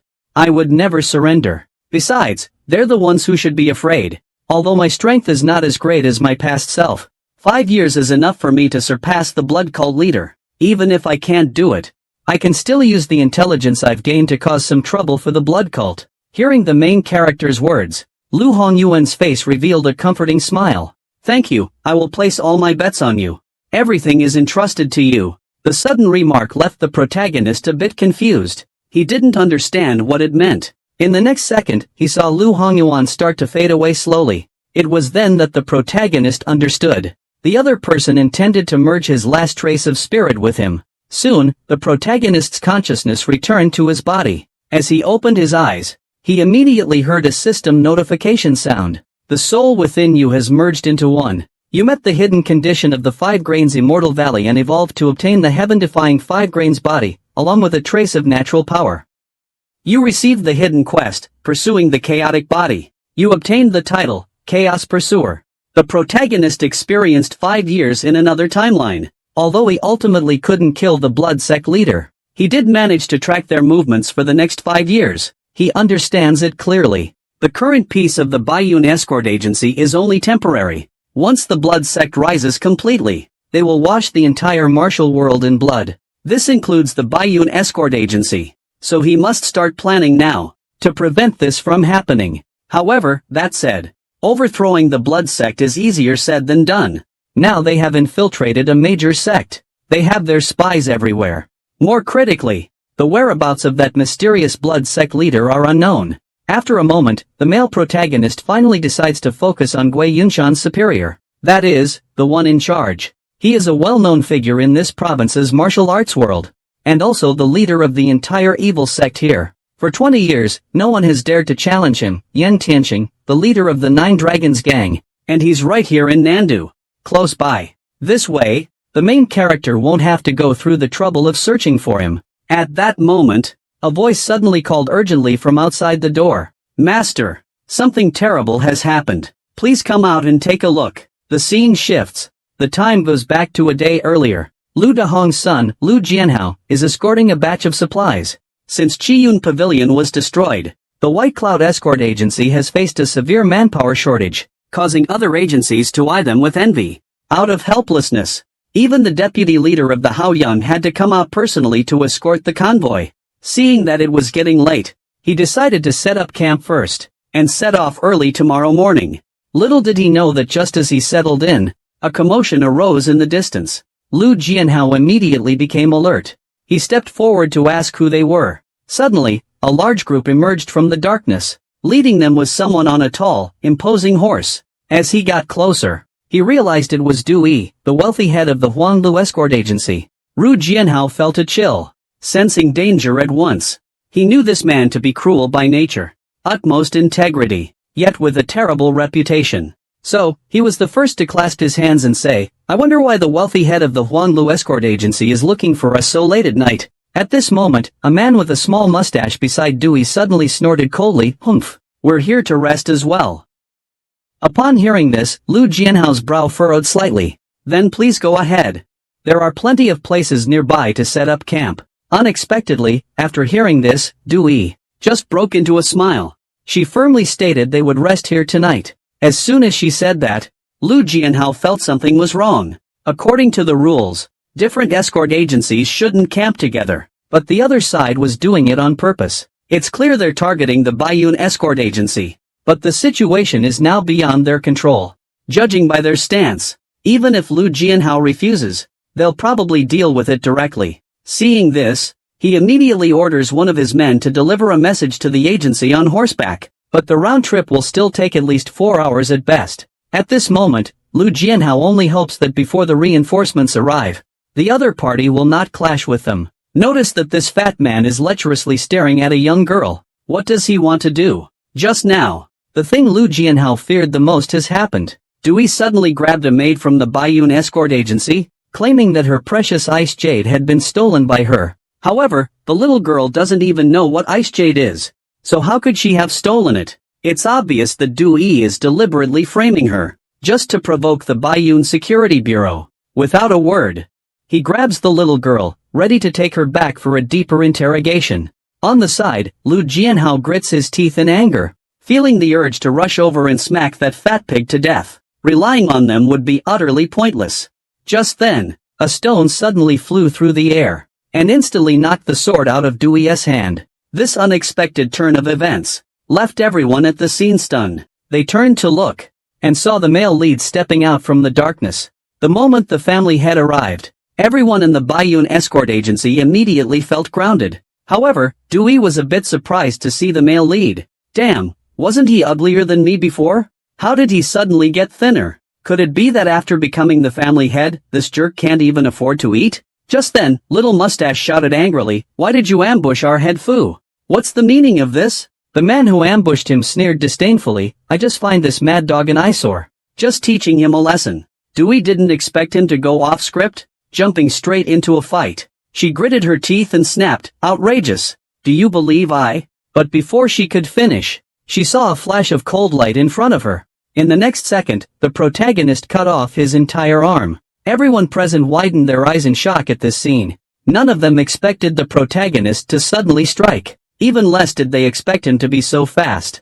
In a low voice, the protagonist said, "Sorry, I'm a straightforward person. If I can act, I won't waste time on pointless talk." The scene shifts. The gravely injured Dewey was brought back to the Huanlu escort agency. Seeing his son in such a condition, the head of the family, Du Zhongyi, flew into a rage. He declared that the Baiyun escort agency must pay the price. The mustached man beside him reminded him that, although the Baiyun escort agency is not as strong as it once was, a sinking ship still has 3,000 soldiers. If we want to eliminate them completely, we may have to proceed gradually. However, Du Zhongyi did not take it seriously, because he had already teamed up with Zhulongfang. As long as he could leverage their strength, he would definitely be able to eliminate the Baiyun escort agency. At that time, their Huanglu escort agency would become the #1 agency in Zhejiang province. On the other side, after learning about this, Lu Daxiong and others from the Baiyun escort agency were also furious. Pang Zhen immediately stated that they couldn't let this go. They must send someone to protest against them. However, the protagonist feels this is entirely pointless. Even if the other side apologizes, what difference would it make? Just when everyone thought he was ready to move on, the protagonist continues, saying that the Baiyun escort agency must take down the Huanglu escort agency first. This is the most pitiful villain I've ever seen. He originally wanted to intimidate the protagonist's agency, falsely accusing their mate of stealing from him. But who knew the protagonist would be even more unreasonable? He directly severed his arm over a trivial disagreement. While the elders of the family were discussing how to negotiate with the other party, the male lead suggested that they should strike first. He proposed to directly eliminate the Huang family escort agency. As soon as he said this, the several leaders present were shocked and wide-eyed. They didn't expect the head of the family to say this, but it was only a moment of surprise. Everyone no longer has any doubts about the protagonist's decision. At this moment, the protagonist looks at Gua, the treasurer. He asks how much funding the security agency still has left. Gua informs him that the current situation isn't looking good. At most, they can keep the agency running for another 4 months. Hearing this, the atmosphere at the scene becomes tense.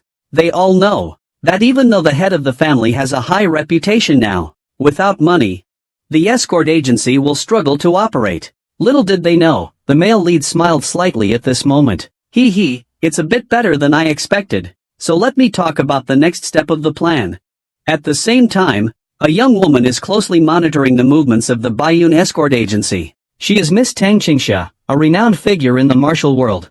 Accompanying her is Zhuge Jin, heir of the Zhuge family. Both are members of the Martial Alliance's intelligence team. The reason for investigating the Baiyun escort agency is mainly due to a series of recent disappearances in the Tang province. Additionally, Lu Hongyuan, once a frivolous playboy, has suddenly shown great talent, defeating his younger brother Lu Haoran and his faction. Tang Qingsha believes only those who practice dark arts can quickly become masters, so he suspects that the recent disappearances are connected to Lu Hongyuan. To gather relevant evidence, the two decide to disguise themselves and infiltrate Baiyun escort agency for investigation. However, just as they reach the entrance, they see a crowd gathered around a notice. Upon approaching, they realize it turns out that the Baiyun escort agency is recruiting bodyguards. Coincidentally, there are no gender or experience requirements for applicants. Tang Qingsha's eyes lit up immediately. They could take this opportunity to sneak in.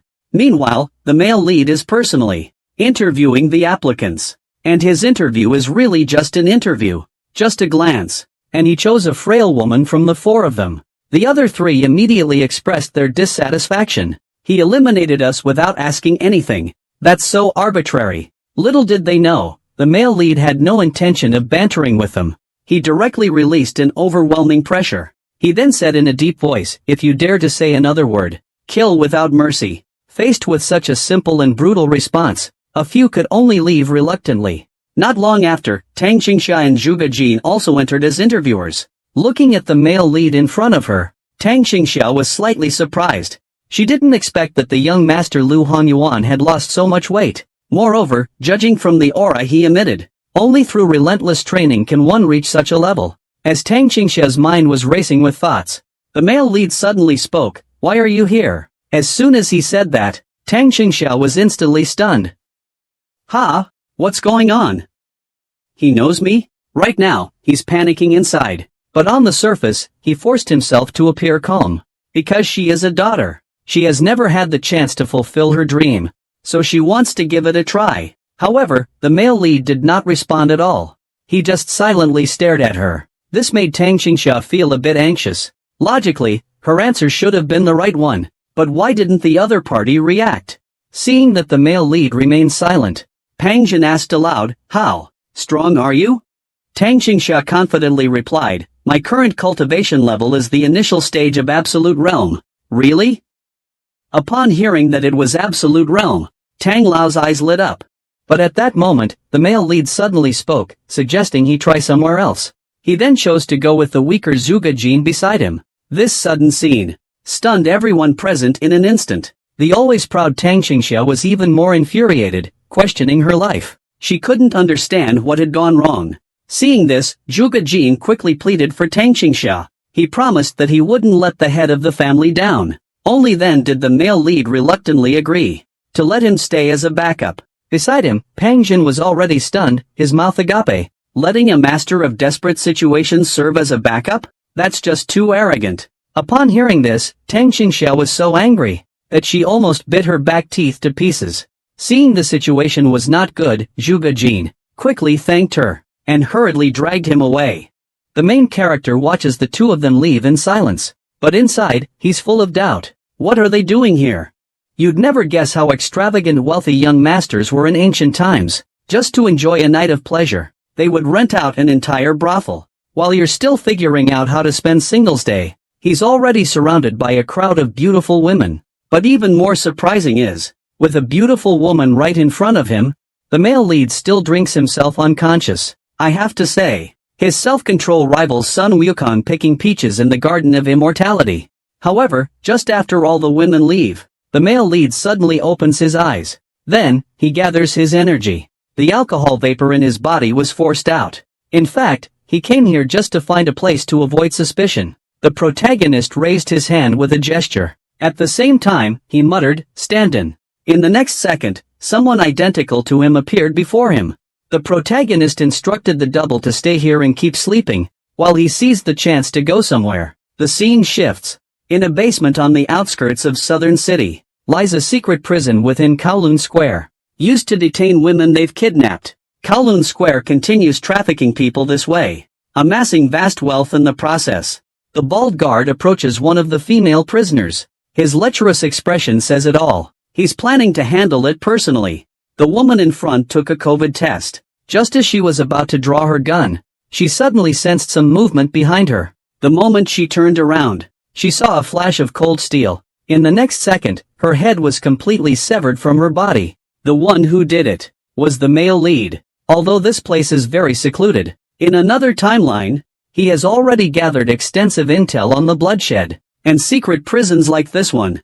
There are more than 10 in the southern capital. Meanwhile, in a hidden chamber deep within, squad leader Gong Sun-shio notices his patrolmen have been gone for quite some time, so he sent another subordinate to check it out. Just as the subordinate was about to open the door and head out, Gong Sun-shio suddenly sensed a strong feeling of danger. He quickly shouted, "Danger!"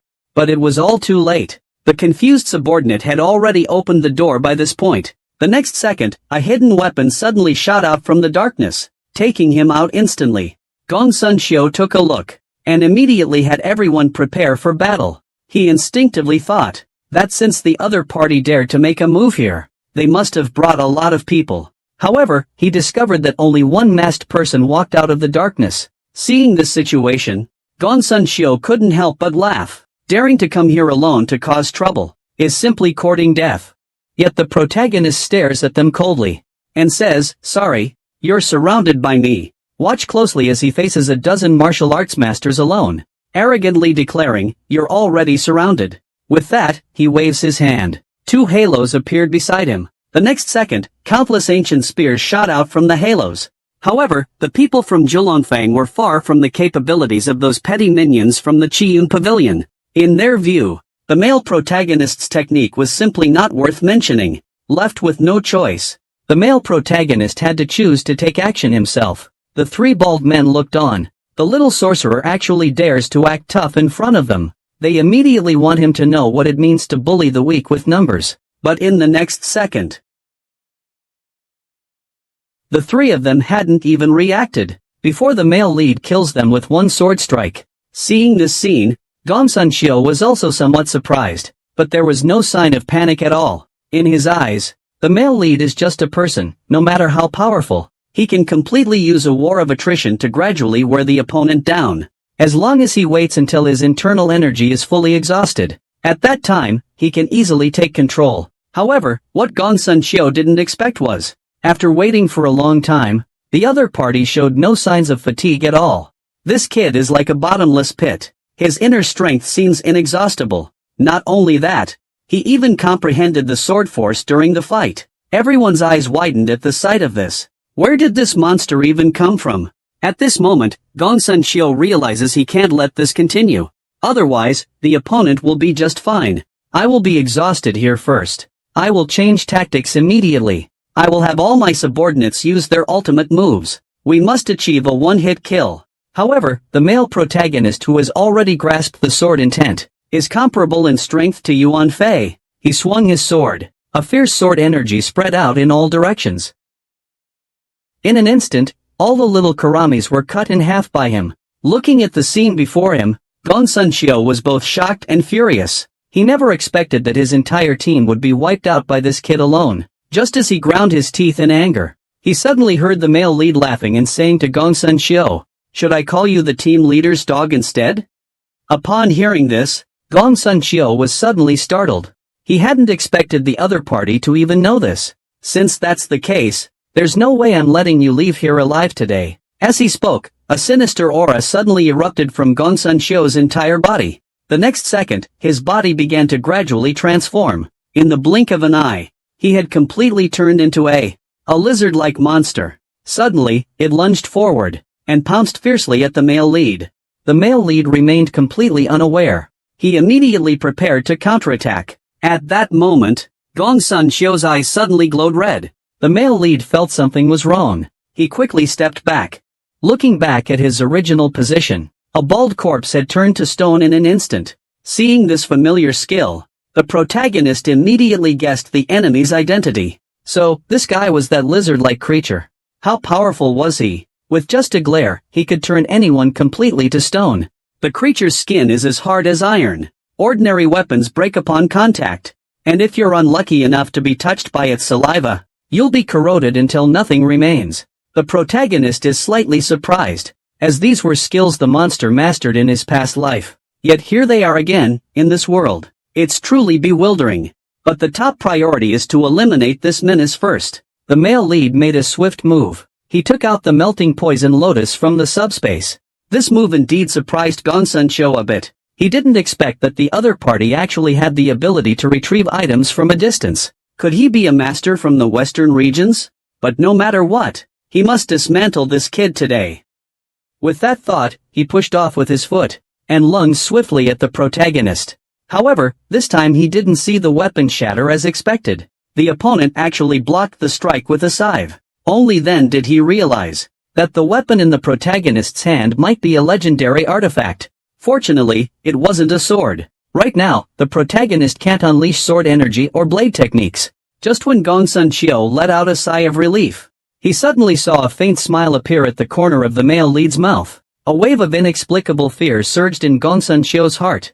In a moment of panic, he spat out several mouthfuls of phlegm. At that moment, the male lead injected the natural power he had previously obtained into the dragon poison lotus. In the next second, the dragon poison lotus instantly burst forth with dazzling light. Until this moment, this divine weapon has truly awakened. The protagonist can now easily control everything around him. Seeing this, Venom is completely stunned. With his body full of poison, continuing to fight would mean certain death. Realizing this, he immediately prepares to flee. But suddenly, he finds his body unable to move. The male protagonist calmly walked in front of him. He slowly raised the toxin-releasing curtain. In the next moment, the poisonous gas within Gonsun-cho was uncontrollably drawn out. His body rapidly shriveled up at a visible rate, until all the poison was completely extracted.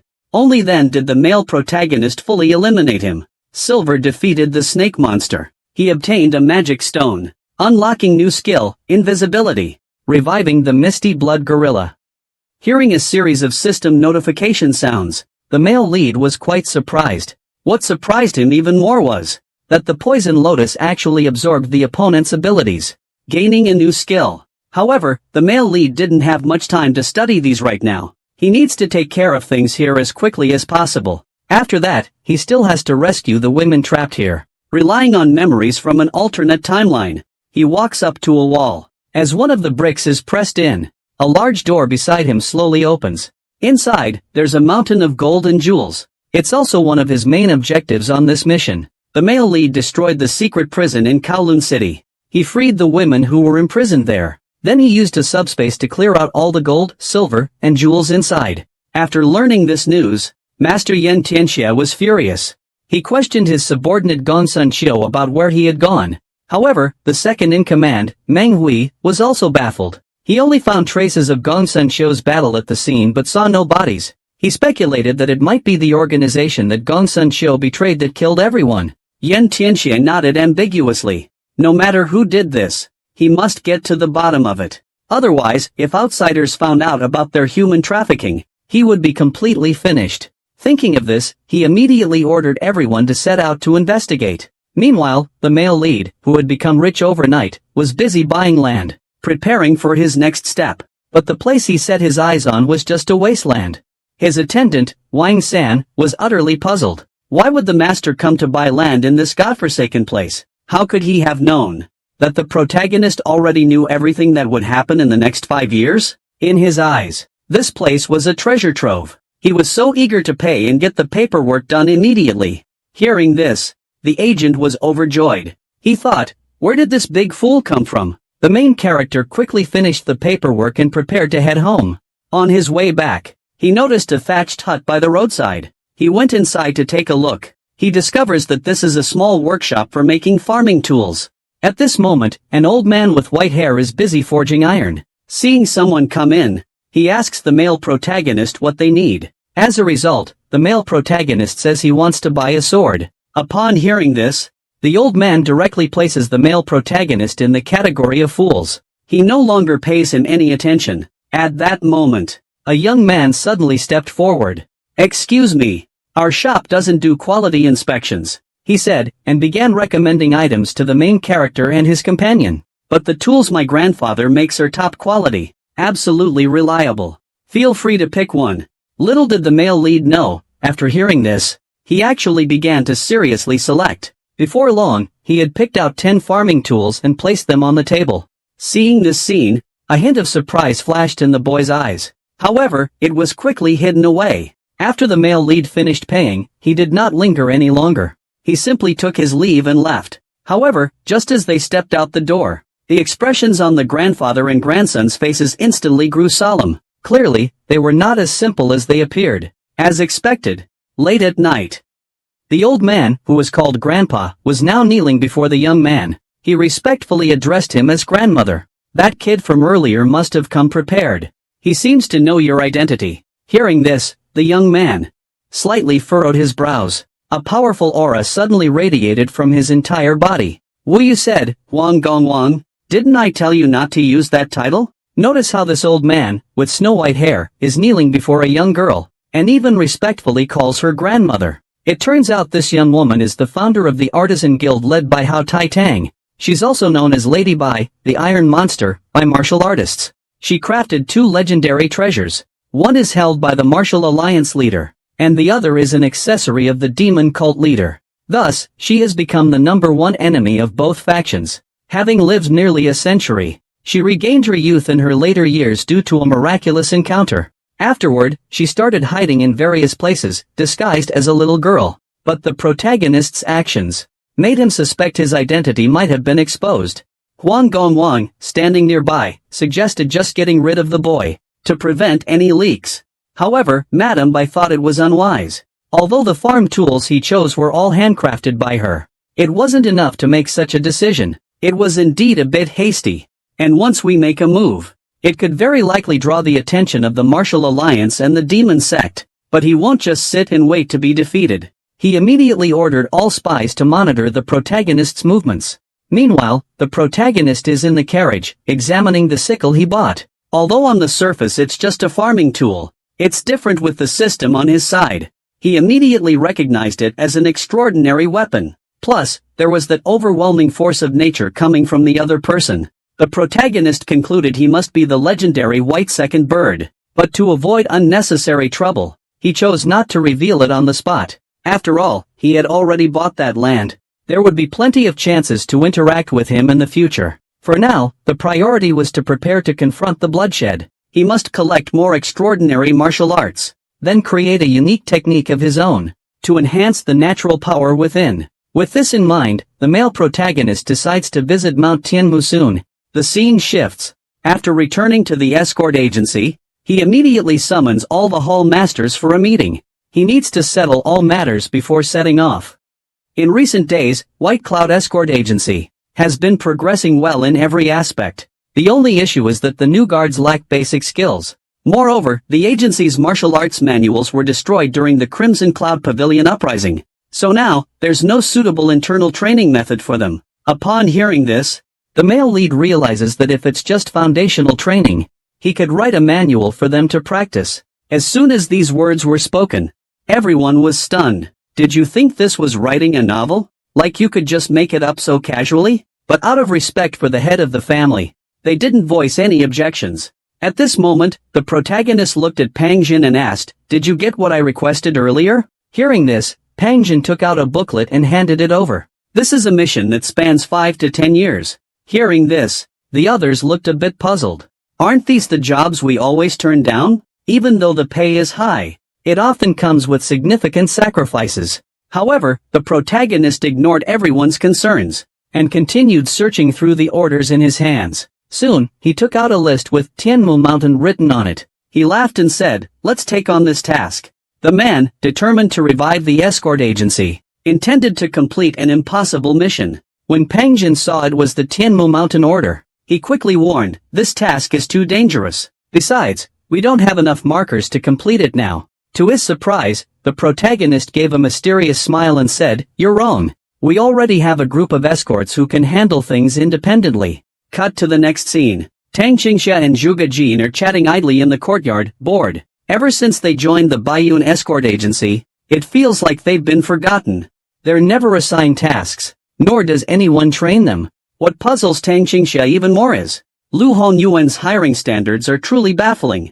Hiring that brute who only knows brute force is one thing, but the others are all old, weak, sick, or disabled. Just as he was utterly perplexed by this, the protagonist suddenly came over to call a meeting. The group sat together, looking at each other in confusion, expecting the master to give them special guidance. Instead, the protagonist announced they were being sent on a mission.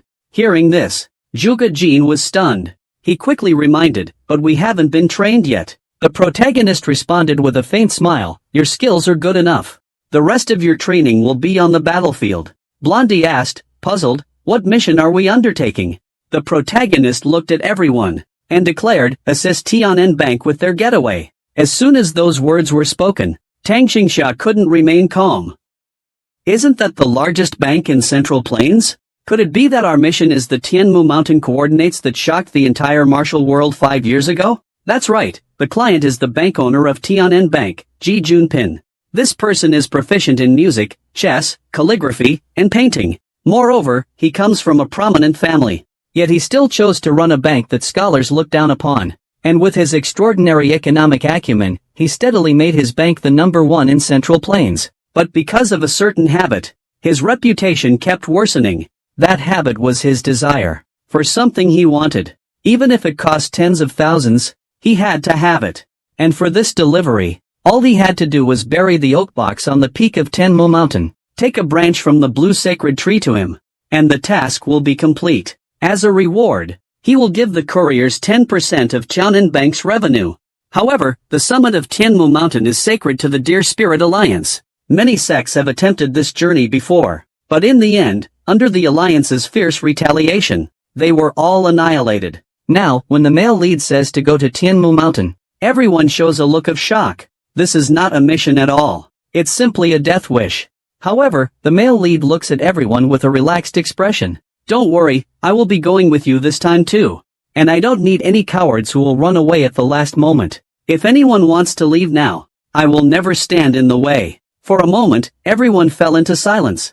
Yet no one chose to leave. They all have their own flaws, to varying degrees.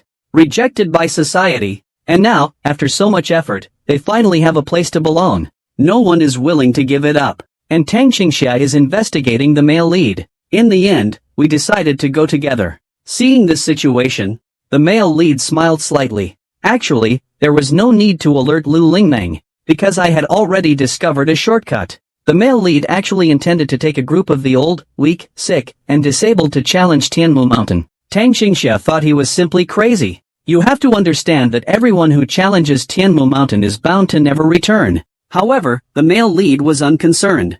He knew a shortcut to avoid the people from the Deer Spirit Alliance. He could reach the top of the mountain directly. Moreover, in his eyes, it was these old, weak, sick, and disabled individuals who were the key to reaching Tianmu Mountain. At this moment, Tang Xingxia realized the purpose behind Lu Honyuan establishing Zhenyun Pavilion. It was for the journey to Tianmu Mountain. However, the protagonist didn't bring everyone along. He selected the blind old man, Big Black, and Tang Chang, along with Xia and Zhuge Jin to go with him. The others were assigned to go to Beichang for another mission. The scene shifts. A small team from Tianmu village is patrolling the mountain.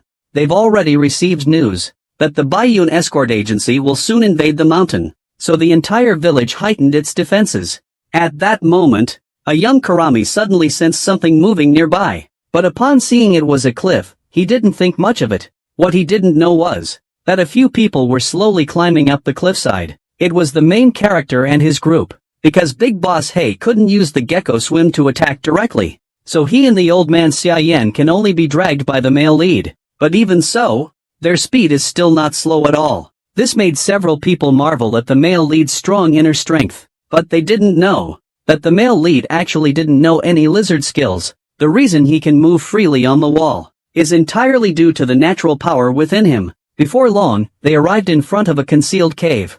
A stone tablet at the entrance read, "Mysterious Cave of 10,000 Wonders. Those who dare to enter here shall find no burial place in death." The protagonist told everyone, that this was a shortcut to the mountain peak. It was also a relic left 200 years ago by the master of formations and mechanisms, 10,000 wonders. Moreover, his other purpose on this journey. We have to take everything here back with us. However, when the group entered the cave, Juga Jin seemed extremely frightened. As a descendant of the Juga family, he was also skilled in the art of formations, and precisely because of that, he knew how terrifying the Wan Ali really was. He'd heard that the guy was a complete lunatic. Once, an entire sect was destroyed over a mere quarrel, so Juga Jin speculated that this cave must be filled with all kinds of traps and formations.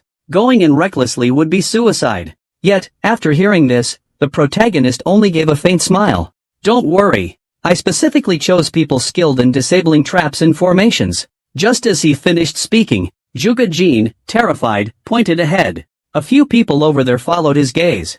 They discovered that the entrance ahead was marked with the 3 large characters, first level. The male protagonist, seeing this, revealed an excited expression. Great, it has finally begun. This old man is proficient in formations and mechanical arts. One person could annihilate a major sect, and the ruins he left behind. Let's not talk about the fact that entering will definitely mean death. That would definitely be a life or death situation. However, the protagonist plans to lead the team inside. Soon, they arrive at the first checkpoint. There's a pool here. If 2 people stand on the central stone simultaneously, the entrance to the next level will appear. But how could the traps in this maze be that simple? The protagonist tells everyone. The water in this pool is heavenly heavy ice water. There are also many false ghosts in the water. Upon hearing this, Juga Jin. Heavenly heavy ice water. That is the extreme cold water from the depths of the ice palace in the North Sea. If one does not practice the extreme Yin techniques, touching it will surely lead to death. There are also internal armor ghosts. They possess armored scales and sharp fangs like daggers. Wanting to swim to the stone in the center of the water under these circumstances is simply a fool's dream. At this moment, the male lead suddenly tells the boss to move forward. Upon seeing this scene, Tang Qingxia instantly became alert. He couldn't help but doubt. The reason the male lead brought them here, it's just to treat them as cannon fodder. However, in the next moment, the scene before him left him stunned. He saw the male lead actually beginning to pass on his skills to the big boss. One must know that improperly passing on skills can lead the practitioner to go astray. They could lose all their inner strength. But why is he doing this? The reason the male lead chose the big boss, it was because he had long discovered that this guy was a natural purine body. Now, as long as he injects some Yin energy into the other person's body, he can completely disregard this cold, hungry water. Just when everyone thought the male lead was going to let the big shot, Hey Gu, take the risk alone, they saw him take off his clothes as well. At this moment, everyone realized that the family head had made preparations from the very beginning to face hardships together with his subordinates. In an instant, Juga Jin couldn't help but feel a deep admiration for the male lead. However, Tang Qingxia thought he was too impulsive. Although the issue with the extremely cold water was resolved, what about the Jiagu fish? The male lead walked over to De Lao He. Alright, I'll count to 3. You just jump into the water and swim to the rock on the right. After saying that, he didn't wait for the other person to respond. Then he directly started the countdown. However, when the male lead counted to 2, he suddenly made a cut on his arm with a knife. Immediately after, he leaped forward and jumped into the water first. It was clear that he intended to use himself as bait to attract the fake ghost. Everyone was stunned by the scene before them. Seeing this, the big guy hurriedly jumped in after him. As soon as he entered the water, a warmth surged through his body. He began to crazily absorb the surrounding Yin energy. Before long, he successfully swam to one of the stones. However, on the other stone, the male lead's figure was nowhere to be seen. Seeing this, everyone's heart sank. They began to worry about the male lead's current situation. A man is being chased frantically by a group of piranhas. The people on the shore have their hearts in their throats. They don't know how he will resolve the crisis at hand, but they are unaware that the male lead now possesses an extraordinary body. He can freely switch between the powers of the 5 elements. While dealing with the deadly extreme cold water seems hopeless to others, for him, it is a great boon. He can just transform this Yin energy into his own inner power. Meanwhile, the people on the shore are still worried about him. Seeing that he hasn't surfaced for a long time, Tang Qingxia can no longer wait. She decides to jump in to save him immediately. Just then, a golden light suddenly bursts out from the water. Suddenly, ghost armor fish started falling onto the shore. Upon closer inspection, these terrifying fish had all somehow been cooked. Meanwhile, the protagonist appeared on a rock nearby. Under his command, Old Black quickly activated the mechanism beneath his feet. In the next second, a large hole opened at the bottom of the pond. The water level began to drop rapidly, visibly lowering by the second. Seeing this scene, Tang Xingxia and the others were all shocked. Their curiosity about the identity of this family head grew even stronger. Once the pool water was completely drained, they discovered an entrance at the bottom. Then, they proceeded to climb up the stairs. Soon, the group reached the second checkpoint. In front of them appeared a long, dark corridor. No one knows what awaits them in there. At this moment, the protagonist looks over at the blind old man, Huang Lao. It's your turn. It turns out this blind old man is no ordinary person. Although he can't see, he relies on his incredibly sharp hearing. His swordsmanship is indeed flawless. You see him draw his bow, aiming at a shadowy corner in the dark. As his right hand released, an arrow wrapped in bandages shot out abruptly. When the protagonist pulled the bandage back, he saw a strange bug, larger than his head, clinging to the arrow. The protagonist looked over at Tang Xingxia and asked her what kind of bug it was. Hearing this, Tang Xingxia suddenly felt a wave of anxiety. He spoke as if he knew I understood these things. My family is known in the martial world for our expertise in poisons. Could he have already figured out who I am? But now that I've been called out, Tang Xingxia couldn't pretend not to hear. She promptly explained that this insect is called the Black Death Fly. Its most terrifying feature is that it carries a poison that disrupts the inner strength of up to 5 people. The male lead showed no surprise upon hearing this. Instead, he turned and told Elder Huang to sit cross-legged. Upon hearing this, Tang Xingxia and the other person were immediately alarmed. Could it be he's attempting a full energy transfer again? But it hasn't even been an hour yet. The man was risking his life to transfer energy to a blind old man. Tang Xingxia and Zhuge Jin, standing by, watched in shock, because they sensed the aura of Wudong Sect's Master Yusu in each other. In this way, they can now be completely certain that Lu Hongyuan isn't practicing some kind of dark magic as they imagined. Soon, as the energy transfer concluded, a notification sound suddenly chimed. You have completed the hidden quest, Path of the Healing Master. You have gained a new skill, Reversal of Heaven and Earth. Enhance my powers. Revitalized like a dead tree in spring. The protagonist didn't expect that healing others would bring such unexpected benefits. Then he tells Elder Huang that besides the flying corpse sickle in the corridor, there are many other deadly traps. Once I go in, you'll be responsible for disabling those mechanisms. At this moment, Huang Lao also felt the changes within his body. Hearing this, he immediately replied confidently. Just as the male lead stepped into the corridor, the densely packed black corpses began to stir around him. They then pounced toward the male lead. In the blink of an eye, the male lead was already covered in bugs. However, he neither dodges nor evades. He lets them bite him as they please, because he plans to transfer these toxins onto the venom face. They'll surely be useful in the future. Just at this moment, a hidden weapon suddenly flies toward the hero.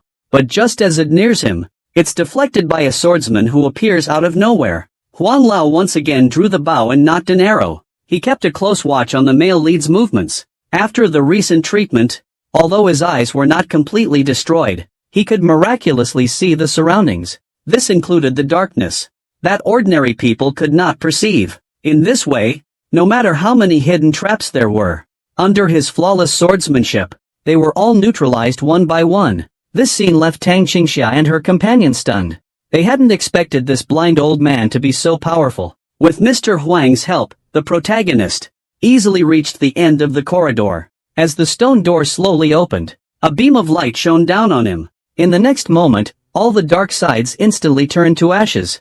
Then, a group of people continued forward under the male lead's guidance. At this moment, Tang Xingxia suddenly noticed that Huang Lao, who had previously needed to be carried, was now able to move freely. This made him admire the male lead even more. Before long, the group arrived at an open ceiling. But there's nothing here. We can't find any exit. Just as everyone is puzzled and confused, Zhuge stepped forward to explain that there seems to be a formation here that can create illusions. This man picked a flower from the ground.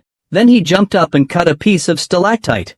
It seemed like some boring tasks, but in fact, he was deciphering a top-level formation. Seeing this scene, The protagonist's lips curved slightly. He had recognized Zhuge Jin from the very beginning, and knew that one day people would call him the Heavenly Mind. But for now, he was still Tianyu of the Zhuge family, a nickname given by the Zhuge family.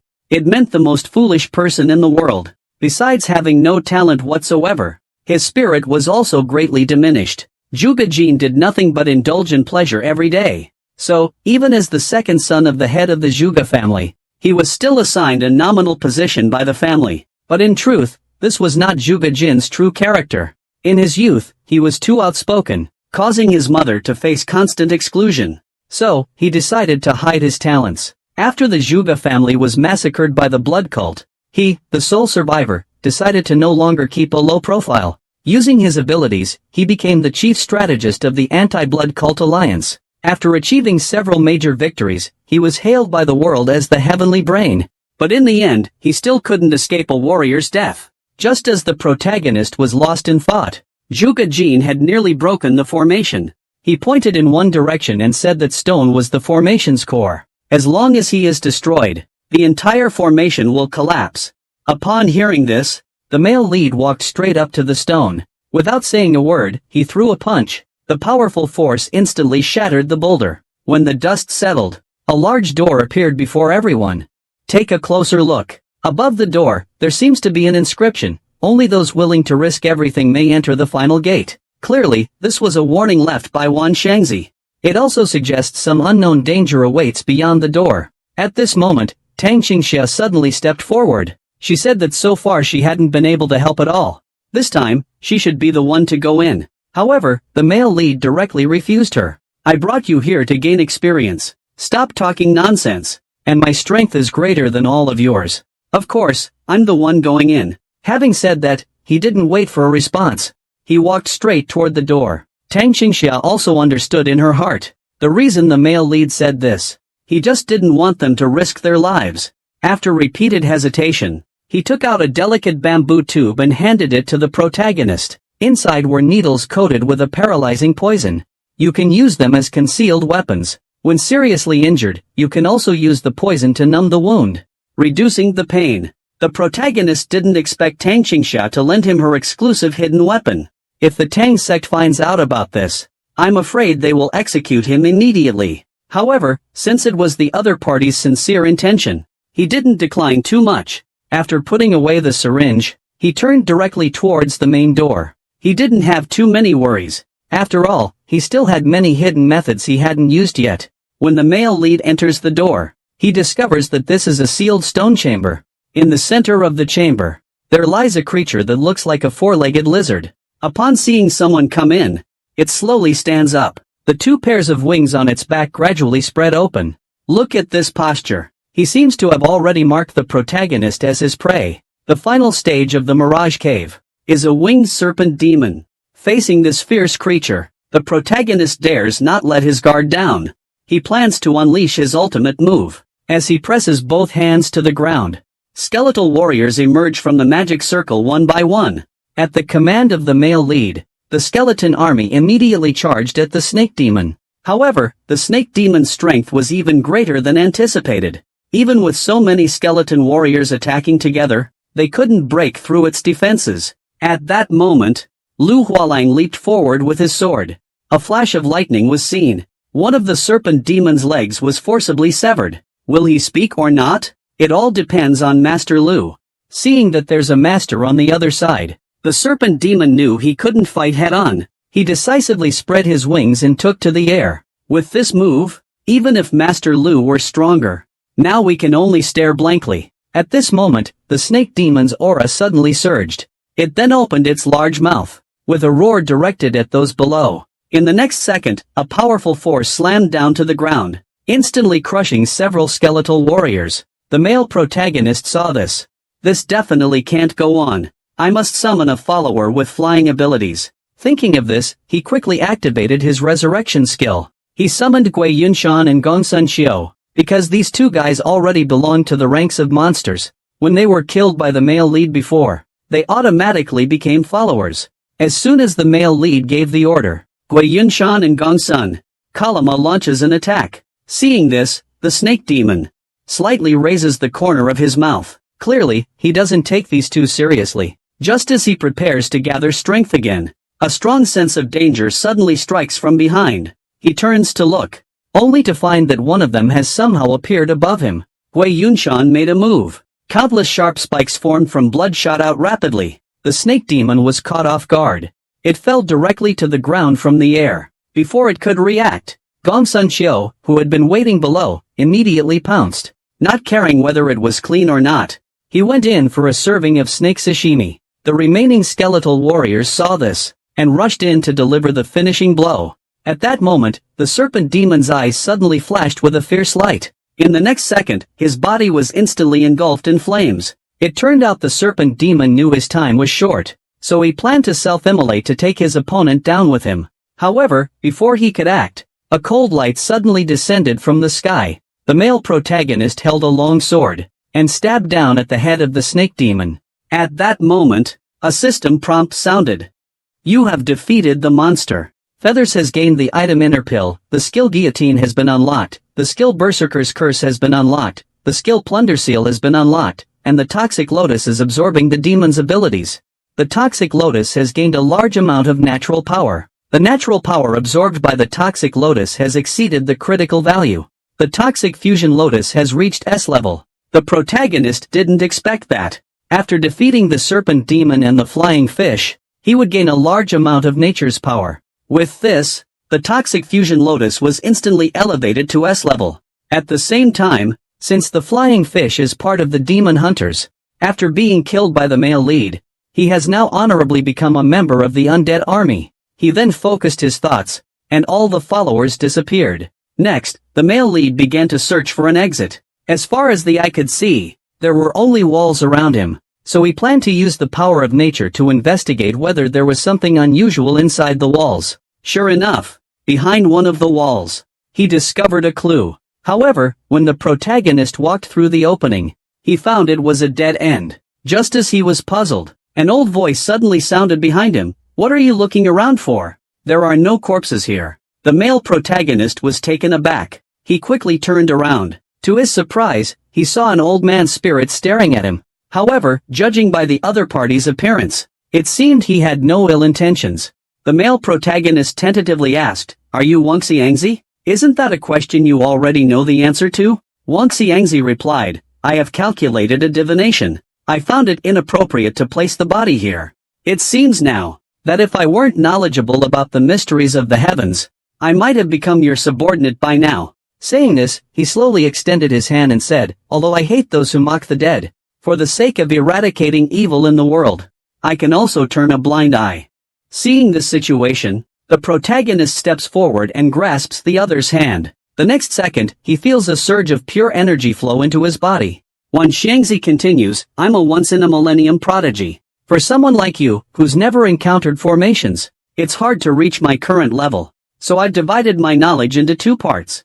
First, I grant you the power to unravel any formation in the world. And also, all the secrets I've learned in my life. You can give it to someone worthy on my behalf." Hearing this, the male lead immediately thought of Zhuge Jin. Probably only he deserves this gift. When the male lead snapped back to reality, Wan Xiangzi's spirit had already completely dissipated. At the same time, the entire secret cave began to shake. All the exits have been opened. The scene shifts. At the top of Tianmu Mountain, a large tree suddenly split open a gap. The male protagonist and his group walked out from inside. Although they have successfully reached the summit, Zhuge Jin is still very worried. He kept urging the protagonist to quickly buy the box, then, to gather some branches to take back. That would complete the arrangement. Unexpectedly, the protagonist responded that it was no longer necessary. Huh, what does he mean? Just as Zhuge Jin was puzzled, suddenly, a rumbling sound was heard. He turned to look. I saw a large group of people rushing towards us aggressively. This is not good, we've been discovered. Seeing this scene, everyone's expression instantly turned serious. At the same time, they were all prepared to fight to the death. The male lead in his group reached the top of Tianmu Mountain through the Mystic Realm. But unexpectedly, they were still spotted by the members of the Deer Alliance. The atmosphere on site instantly became tense. It looked like a fight could break out at any second. However, the protagonist just smiled calmly, as if he had been expecting this all along. At that moment, a loud command came from the back of the crowd, "Everyone, stand down." A dignified middle-aged man slowly stepped forward, and he was exactly the person the protagonist was waiting for. The master of Tianmu village, Dao Jiangnan. He fixed his piercing gaze on these unexpected visitors, but the aura emanating from him made Tang Qingxia and the others feel immense pressure. The protagonist immediately saw that his opponent's cultivation had reached the early stage of the Hua realm. He then released his aura, enveloping the group behind him in its protection. Seeing this, Jiangnan was slightly surprised. He hadn't expected this young man to be able to withstand his oppressive aura at such a young age. Meanwhile, Tang Qingxia's heart was pounding with anxiety. He knew full well that if a fight broke out, they wouldn't stand a chance. To save their lives, he decided to reveal his identity with the Martial Alliance. However, just as he was about to speak, the protagonist next to him spoke up first. Junior Lu Hanyuan, head of the Baiyun escort agency, has met the senior. So what? I am not interested in you shameless people. As he spoke, he lightly beckoned with his finger toward Jiangnan. In the next second, the wooden box in the male lead's hand suddenly soared into the air. It flew directly into his hand. This move left Tang Qingxia and the others shocked. You must know that only cross-border experts have the ability to retrieve items from a distance. Suddenly, Jiangnan's aura surged. He then shouted angrily, "You have defiled our sacred ground. Now, use your lives to atone." "Senior, it seems you've misunderstood." The male lead replied with a smile. "I didn't come here to escort anyone. I came to tell you a story." As soon as he said this, arriving in Jiangnan only made him even angrier. In his view, the male lead's actions were a blatant provocation. Seeing this situation, the male lead knew that the other party couldn't take it in at all right now. He could only draw his sword to respond. He then pushed off the ground with his foot, and flew forward at an extremely fast speed. In the next second, a torrent of water shadows came crashing down on the male lead. Seeing this, the male lead showed no signs of retreat. He immediately raised his sword to counter. Although it was somewhat forced, he ultimately blocked all of the opponent's attacks. For a moment, the two fought back and forth. This scene left Tang Qingxia and the others utterly stunned. They never expected the protagonist to be this powerful. Even against someone at the painting realm level, he has the strength to fight. The debt-ridden chief nearby was even more shocked. He knows full well the strength of his own head chieftain. Although the chieftain hasn't used full force yet, the opponent just seems like a young upstart. To be able to hold his own against the head chieftain like this, the terrifying potential is evident. On the other side, the male lead also felt the gap between him and the opponent. He had already given it his all, yet the opponent seemed to handle it with ease. The strength at the beginning of this situation is even more powerful than he imagined. Look at that flamboyant man in the leopard print cloak, concentrating all his strength in his right hand. He suddenly threw a punch. The powerful force created a shockwave. In an instant, it sent the male lead flying. Seeing this, Zhuge's agent immediately rushed over to help. However, the male lead told them all to stay where they were. He then staggered to his feet and said to Jiangnan, "I managed to hold on for at least 50 moves under your hand. I wonder if you could listen to a word from your junior." When we get to Jiangnan, he nodded slightly. It was a sign of acknowledgement for his request. Seeing this situation, the male lead didn't rush to explain. Instead, he pointed at Zhu Jijinki and said we should surrender first. As their leader, the younger generation is willing to take any responsibility. When arriving in Jiangnan, he didn't expect the other party to also consider his subordinates in such a situation. This made him slightly moved. So he had Master Fu take them back to the stronghold first. He then stayed behind to talk with the other party alone. After Zhuge Jin and the others left with Lu Linglong's people, the male lead finally spoke slowly. 60 years ago, a certain heir from the Ming family appeared on the emperor's decree via television. Although he had long had feelings for her, that woman came from a lowly background. Eventually, the family found out about this matter. The woman couldn't bear the threats from the man's family. She quietly chose to leave. And he, who knew about this, also left the family. However, after many years of searching, he still had not received any news. Finally, he understood one thing. To find him, a large sum of money was needed, so he poured all his energy into his career. Then he spent all the money he earned on searching for his trace. Yet he still received no news. In his growing despair, he became increasingly strange, because no matter what he did, he couldn't fill the emptiness in his heart. By the age of 70, he finally learned the truth. It turned out that the woman he loved was already pregnant after she left. In his homelessness, he eventually died after giving birth to the child in the mountains. Although he wanted to pay respects to his beloved at that time, the child had already grown up. But he knew he had no face to see them again, so he decided to reunite with them in the afterlife. Hearing this, Jiangnan began to tremble uncontrollably. Because he was the child born in that mountain village, he struggled to contain his emotions, and asked in a deep voice, "Do you have any evidence? If you're just making things up." But before he finished speaking, a blood-red sword suddenly pierced the ground in front of him. The male lead waved his hand and said, "If I can't prove myself, then you can kill me directly." The scene shifted. In Jiangnan, they brought the male lead back to the stronghold. He wanted to see how this kid planned to prove what he said. The male lead told him, "The box I brought myself is the best proof." Hearing this, Dao Jiangnan was even more confused. The box is completely empty. Where's the evidence in that? But unexpectedly, the main character said the box itself is the proof. As he spoke, he asked Dao Jiangnan to prepare some ink and brushes. He intended to demonstrate the true purpose of the box on the spot. Inside an empty box lies an unknown secret. The protagonist uses a brush to cover several sides of the box with ink paper. Then he presses paper on top to transfer all the patterns. He repeats this process several times. Next, he combines all the patterns together. Amazingly, it forms the portrait of a woman. Jiangnan, standing nearby, widens his eyes in shock. With trembling hands, he takes the portrait. His face was full of disbelief, because the woman in the painting was indeed his mother. At this moment, he finally believed the male lead's words. He believed that his father had never forgotten about him and his mother. Upon seeing this scene, the male lead's lips curled up slightly. He knew that his plan had finally succeeded. In fact, the purpose of his mission this time was not the money from the bank, but it was the leader of Tianmu village who came to Jiangnan in person. He remembers that in another timeline, Blood Sect sought to control Lu Lin by personally supporting a powerful expert capable of challenging the position of the chief. They even orchestrated the downfall of the most competitive contender in Jiangnan.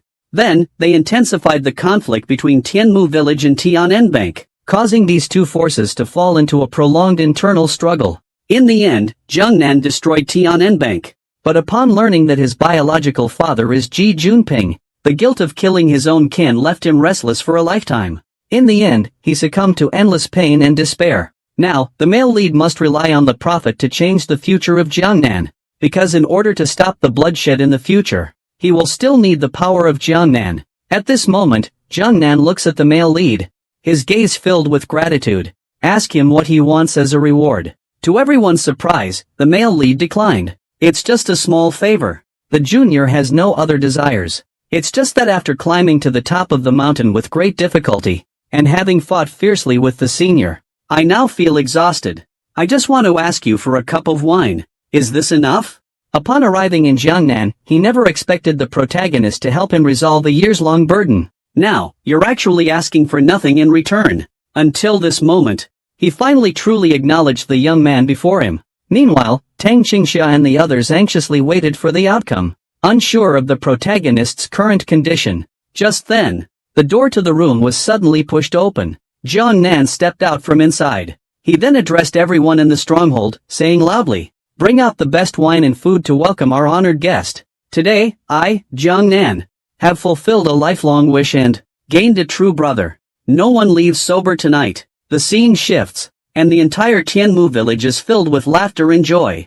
Zhuge Jin and the others have made peace with the Dear Spirit Alliance. They are now completely united. Looking at the scene before him, Tang Qingxia feels deeply moved. He has no idea how the protagonist managed to achieve all this, which makes him see this man as even more mysterious. He's hard to read. Meanwhile, Dao Jiangnan is completely drunk and having a blast. He insists on becoming sworn brothers with the main character. In his excitement, he announces to the entire village that the Baiyun escort agency can freely enter and leave their territory from now on. This declaration takes the main character completely by surprise. He never expected Dao Jiangnan to make such a decision. You must know that the biggest stumbling block on the escort route is these bandits. And the villages under Jiangnan's jurisdiction are spread across Zhejiang, Jiangbei, and Ankang provinces. This also means, from now on, the Baiyun escort agency can travel freely through these three provinces. For him, This is undoubtedly a tremendous benefit. Thinking of this, the protagonist was thrilled. He clasped his hands and said, "Brother. Lu Hongyuan, thank you, big brother." In the previous episode, the protagonist and the leader of Tianmu Stronghold became sworn brothers. This alliance allowed their Baiyun escort agency to walk freely across 3 provinces. Meanwhile, an unaware Pang Jin was still at home, deeply worried. It had been some time since the family had led people to Tianmu Mountain, but now there has been no news coming back. This made him increasingly anxious. However, Pang Jin also understood that in such crucial moments, he needed to stay calm. Since the family had entrusted the escort agency to him, he had to protect it well, even if it meant risking his own life. As the saying goes, once you set a flag, you're bound to get slapped in the face. Sure enough, just as Pang Jin was talking, a scream sounded from outside the door. He quickly ran out to check what was going on. As a result, they saw that all the guards had been knocked down. At the entrance stood a one-armed man with a wicked smile. The person was the hungry one from the Huanglu bodyguard agency. He loudly declared, "Demon Lu Hongyuan, come out. Kneel before me and knock your head 3 times. Then I might consider leaving your whole corpse." Once these words were spoken, Pang Jin was immediately furious. This is purely looking for trouble. He immediately ordered everyone to draw their swords and prepare for battle. Just then, a deep voice came from outside the door. "Who dares to touch my disciple?" A white-clad old Taoist entered slowly, followed by a group of young Taoists. Upon seeing this scene, Pang Jin was startled. Oh no, they're Taoist priests from the Huangshan sect. What shocked him even more was that even Elder Qing Shui from the Huangshan sect had come. He knew that Du Yi, who had been severely injured by the protagonist, was just a lay disciple of the Huangshan sect. Logically, they wouldn't send an elder just for someone like that. There could only be one reason for this. The Huanglu escort agency must have promised the Huangshan sect a large sum of money. Let them help take down the Baiyun escort agency. I heard Taoist Qing Shui laugh and say that his disciple was killed by the demon. I came here today to settle this score with you properly. Pang Jin heard this. He immediately replied angrily, "You are going too far with this. Our master is not a demon." However, before he could finish his words, Taoist Qing Shui suddenly flew forward. With a thrust of the sword, it aimed straight for his face. Pang Jin didn't expect his opponent to strike so suddenly. Caught off guard, he nearly met his end on the spot. Seeing this, Lu Daxiang and his son immediately tried to step in to help, but were stopped by Pang Jin's furious shout, because he knows that even if he is defeated, at most, only he will be lost. But if they join in, a battle will erupt immediately. At that point, the Baiyun escort agency might be completely wiped out. Now he can only risk his own life to fight them. But in the face of overwhelming power, Pang Jin quickly fell to a disadvantage. In the end, Master Qing Shui used a set of QW combo moves to seriously injure him. He then held his sword to Pang Jin's neck and said sternly, "If you don't want to lose your life, bring your master here immediately." However, Pang Jin was already prepared to die. Faced with such a threat, he shows no fear at all. Qing Shui Taoist sneered upon seeing this. He was about to swing his sword to end him, just as Pang Jin calmly accepted his impending death. A sudden clang sounded in his ear. He looked up. He saw the male lead appear out of nowhere, blocking the sword in front of him. The old Taoist was just about to strike down his defeated opponent with a sword. Unexpectedly, at the last moment, the hero blocked his sword. A look of shock instantly appeared on Master Qing Shui's face. The speed of his opponent was so fast that even he couldn't react in time. Startled, he quickly distanced himself from the hero. Seeing that the head of the family had arrived, the members of the Baiyun escort agency became invigorated again. It was like a bullied child suddenly having a parent stand up for them. At this moment, the male lead noticed that Pang Jin behind him seemed to be seriously injured, so he hurriedly stepped forward to heal him. The male lead placed his hand on Pang Jin's shoulder. Then, he secretly activated the skill Withered Tree Revives in Spring. In the next moment, Pang Jin's injuries began to heal at a visibly rapid pace. This scene made Qing Shui Daozhang's eyes widen in shock. I don't understand what kind of sorcery this is. Meanwhile, the male lead sees that Pang Jin is already mostly fine. Only then does he slowly stand up. He then coldly looks at Master Qing Shui, Shen Sheng, and says, "Now I want to break this old bastard's hands and feet." Hearing this, Master Qing Shui immediately gets so angry that the veins on his forehead pop out. However, beside him, Do Yi is amused.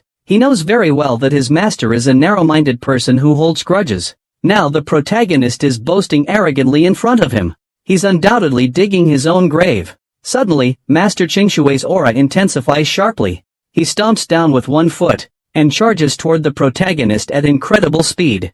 Then, in 0.01 seconds, he strikes multiple blowing slashes. Witnessing this scene, Pang Jin and the others were utterly shocked. They didn't expect this old Taoist to be so powerful. This must be the true strength of the opponent. Meanwhile, on Master Qingshui's side, it seemed he could already see victory. He was confident that the opponent would have no way to dodge this move. But the next second, he was slapped in the face right then and there. The male lead dodged several attacks with a few swift movements. He avoided all the sword lights. Then, with a quick strike, he caught his opponent off guard. Qingshui Taoist was hit hard by the male lead strike. Everyone present stared wide-eyed at this scene, unable to believe it was real. Qingshui Taoist also looked incredulous. He actually lost to a nobody, just a young punk. This is the male lead, looking at the camera with a proud expression. Now I'm giving you a chance. If you don't want to die, get the hell out of here. Upon hearing this, Qingshui Daozhang's anger was ignited once again. He immediately shouted at the punk,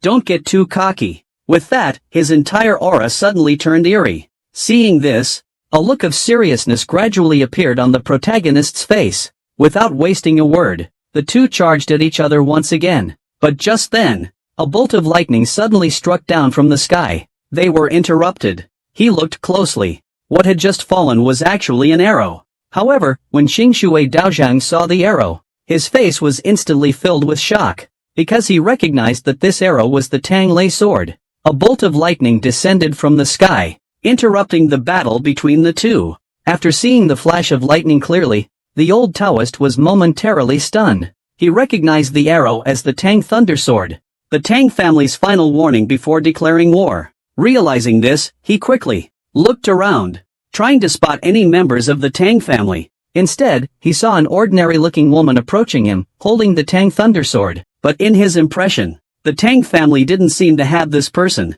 So he pointed at Tang Qingsha and shouted sternly, "You little sister who doesn't know the heights of heaven and earth. How dare you use a fake to fool me? State your name." Tang Qingsha was somewhat speechless. She didn't want to reveal her identity so soon, but in this situation, she had no choice but to drop the disguise. When the two revealed their true identities, everyone at the scene, except for the male lead, was completely shocked. They never expected that these two were the eldest daughter of the Tang family, Tang Qingsha, and the heir of the Zhuge family, Zhuge Jin. The two clasped their fists and said, "We apologize for any offense, seniors. We are currently carrying out a mission for the Flying Bear team, so we hope you can assist us with our investigation." Seeing this, Taoist Qingshui, a wave of anxiety washed over him. With these two around, he couldn't act as recklessly as before. After all, these two were members of the Qi family. If they reported to the Martial Arts Alliance, claiming he acted violently for personal gain, the entire Huangshan sect would be in a precarious position. Thinking of this, he decided to take the initiative. Splashing dirty water onto the male lead, he pointed at the male lead seriously and said, "I came here to eradicate this demon. I can assure you that he is using demonic powers. Do you really think I came here just to seek revenge for my disciple?" Tang Qingsha heard this. Without changing her expression, she replied, "I think there might be some misunderstanding here.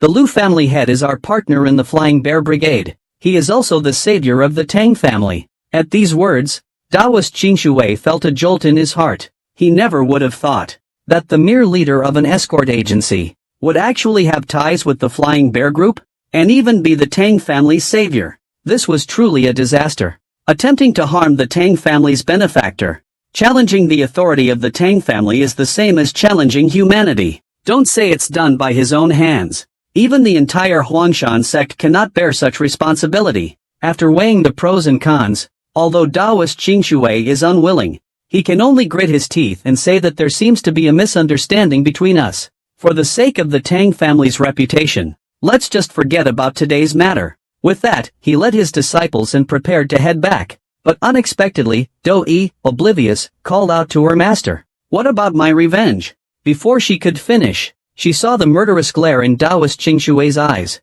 "Silence, or I will sever your remaining arm as well." Only after they had fully left, Tang Jin and the two background characters were still in a daze. They didn't expect Tang Qingxia and Zhuge Jin to have such a big background. At this moment, Miss Tang was worried. Just now, due to the situation, she had no choice but to reveal her identity to Zhuge Jin. But how was she going to explain this to Lu Hanyuan now? The male lead looked at the two with a smile on his face. It seems we need to have a good talk. The most embarrassing moment in life is when you think you're on the 5th floor. But the reality is that you're on the 1st floor. Just when Tang Qingxia and Zhuge Jin felt awkward for hiding their identities, the male lead tells them that he actually knew about their disguise a long time ago. Upon hearing this, the two instantly felt even more embarrassed. At that moment, the male lead looked at them. He smiled and said, "I have a question that I don't understand. If you hadn't intervened, I could have handled today's matter on my own.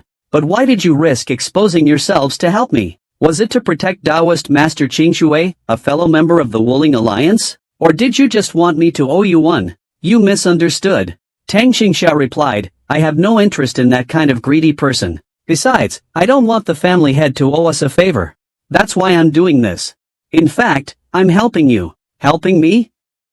Hearing this, the protagonist immediately looked puzzled. Tang Qingxia continued, "If I hadn't stepped in to stop it, the family head would surely have killed him. Though that old Taoist is beyond saving. But his position in the Martial Alliance is also significant. If the family head really kills him, the Martial Alliance will not let it go easily. It would bring about a bloody storm. And this would bring no benefit to the family head. That's why I intervened." The protagonist didn't argue after hearing this, because he understood as well. Getting into a conflict with the Martial Alliance now would be absolutely harmful. He then posed a second question to the two of them. "Why did you infiltrate the Baiyun escort agency?" Upon hearing this, Tang Qingxia and Zhuge Jin exchanged glances. They finally decided to answer truthfully. "A series of disappearances occurred in Tang province. The Martial Alliance suspects you as the culprit. That's why they sent us to investigate."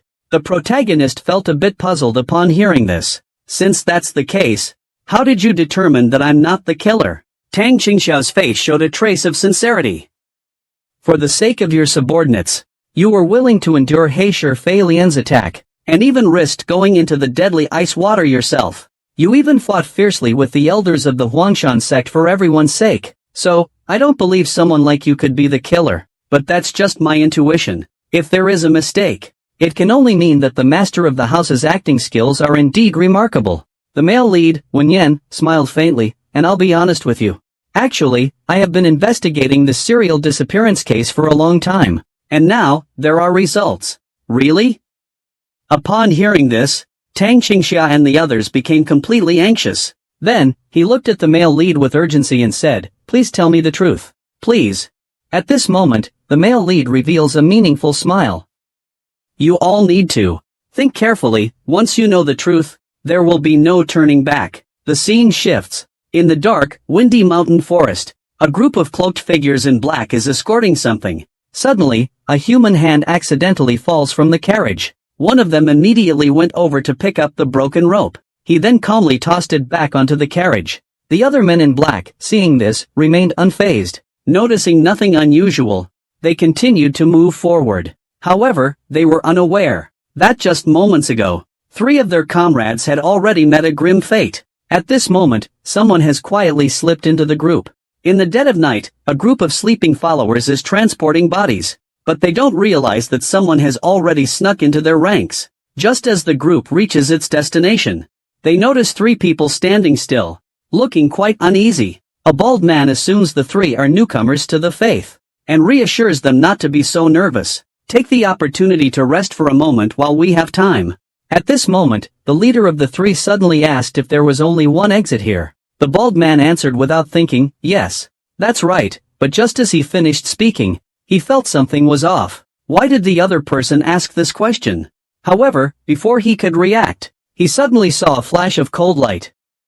"Ah!" With a scream echoing out, all the men in black were suddenly startled. They turned to look. They saw that the bald man had already collapsed on the ground, lifeless. Beside him stood a man with a sword. Indeed, the newcomer was the male lead, Lu Hanyuan, and the 2 behind him were naturally Tang Qingxia and Zhuge Jin. One of the minions saw this, and quickly grabbed the horn to alert the guards. But he didn't know Tang Qingxia was already on guard. Before he could blow it, the minion was decapitated by a single sword stroke. At that moment, all the underlings panicked. They didn't expect these few to be so powerful. The male lead looked at Tang Qingxiao playfully. He smiled and said, "It seems I can take the opportunity to test the strength of the 7 great family's disciples. Although the other side has many people, no one can be allowed to escape, whether inside or outside the cave. Can you do that?" Tang Qingxiao responded without any nonsense. She immediately charged at the opponent with her sword. For a moment, he was like a wolf among a flock of sheep. The black-clad men he killed screamed in agony. The male protagonist saw this, and smiled faintly. It seems he doesn't need to worry over there. However, when he looked at Zhuge Jin, he found that he was being chased and fleeing in all directions by a lackey. If it weren't for the Zhuge family's ultimate skill, the heavenly mystery, I'm afraid that kid has long since met his end. Seeing this scene, the male lead could only helplessly raise his hand to convey some opportunities to the other party. In the next moment, Zhuge Jin suddenly felt a powerful force surging within him. Just then, that little Karamimi happened to swing his sword at him. There was no time to think further. Zhuge Jin quickly took out his fan and waved it over. Unexpectedly, he ended up fanning the opponent to death. Just as he thought he'd become incredibly powerful, he saw the main character giving him a thumbs up. Being as clever as he was, Zhuge Jin instantly understood that the family head had just helped him. The 3 of them quickly defeated all the little Karas. At this moment, the main character looked at the 2 of them. "We were warned that we need to hurry. Otherwise, more innocent people will sacrifice." After saying this, the 3 of them immediately headed deeper in. However, when they reached the end of the cave, they were shocked by the scene before them. They saw a woman in white standing atop a pile of corpses, with a strange smile on her face. "I hadn't even finished my meal. So, an unexpected group of guests arrived? Alright, that's the story for today. We'll end it here. A quick reminder to everyone. This comic has reached the latest chapter. To avoid slowing down future updates, the editor will focus on other exciting comics for now. Stay tuned.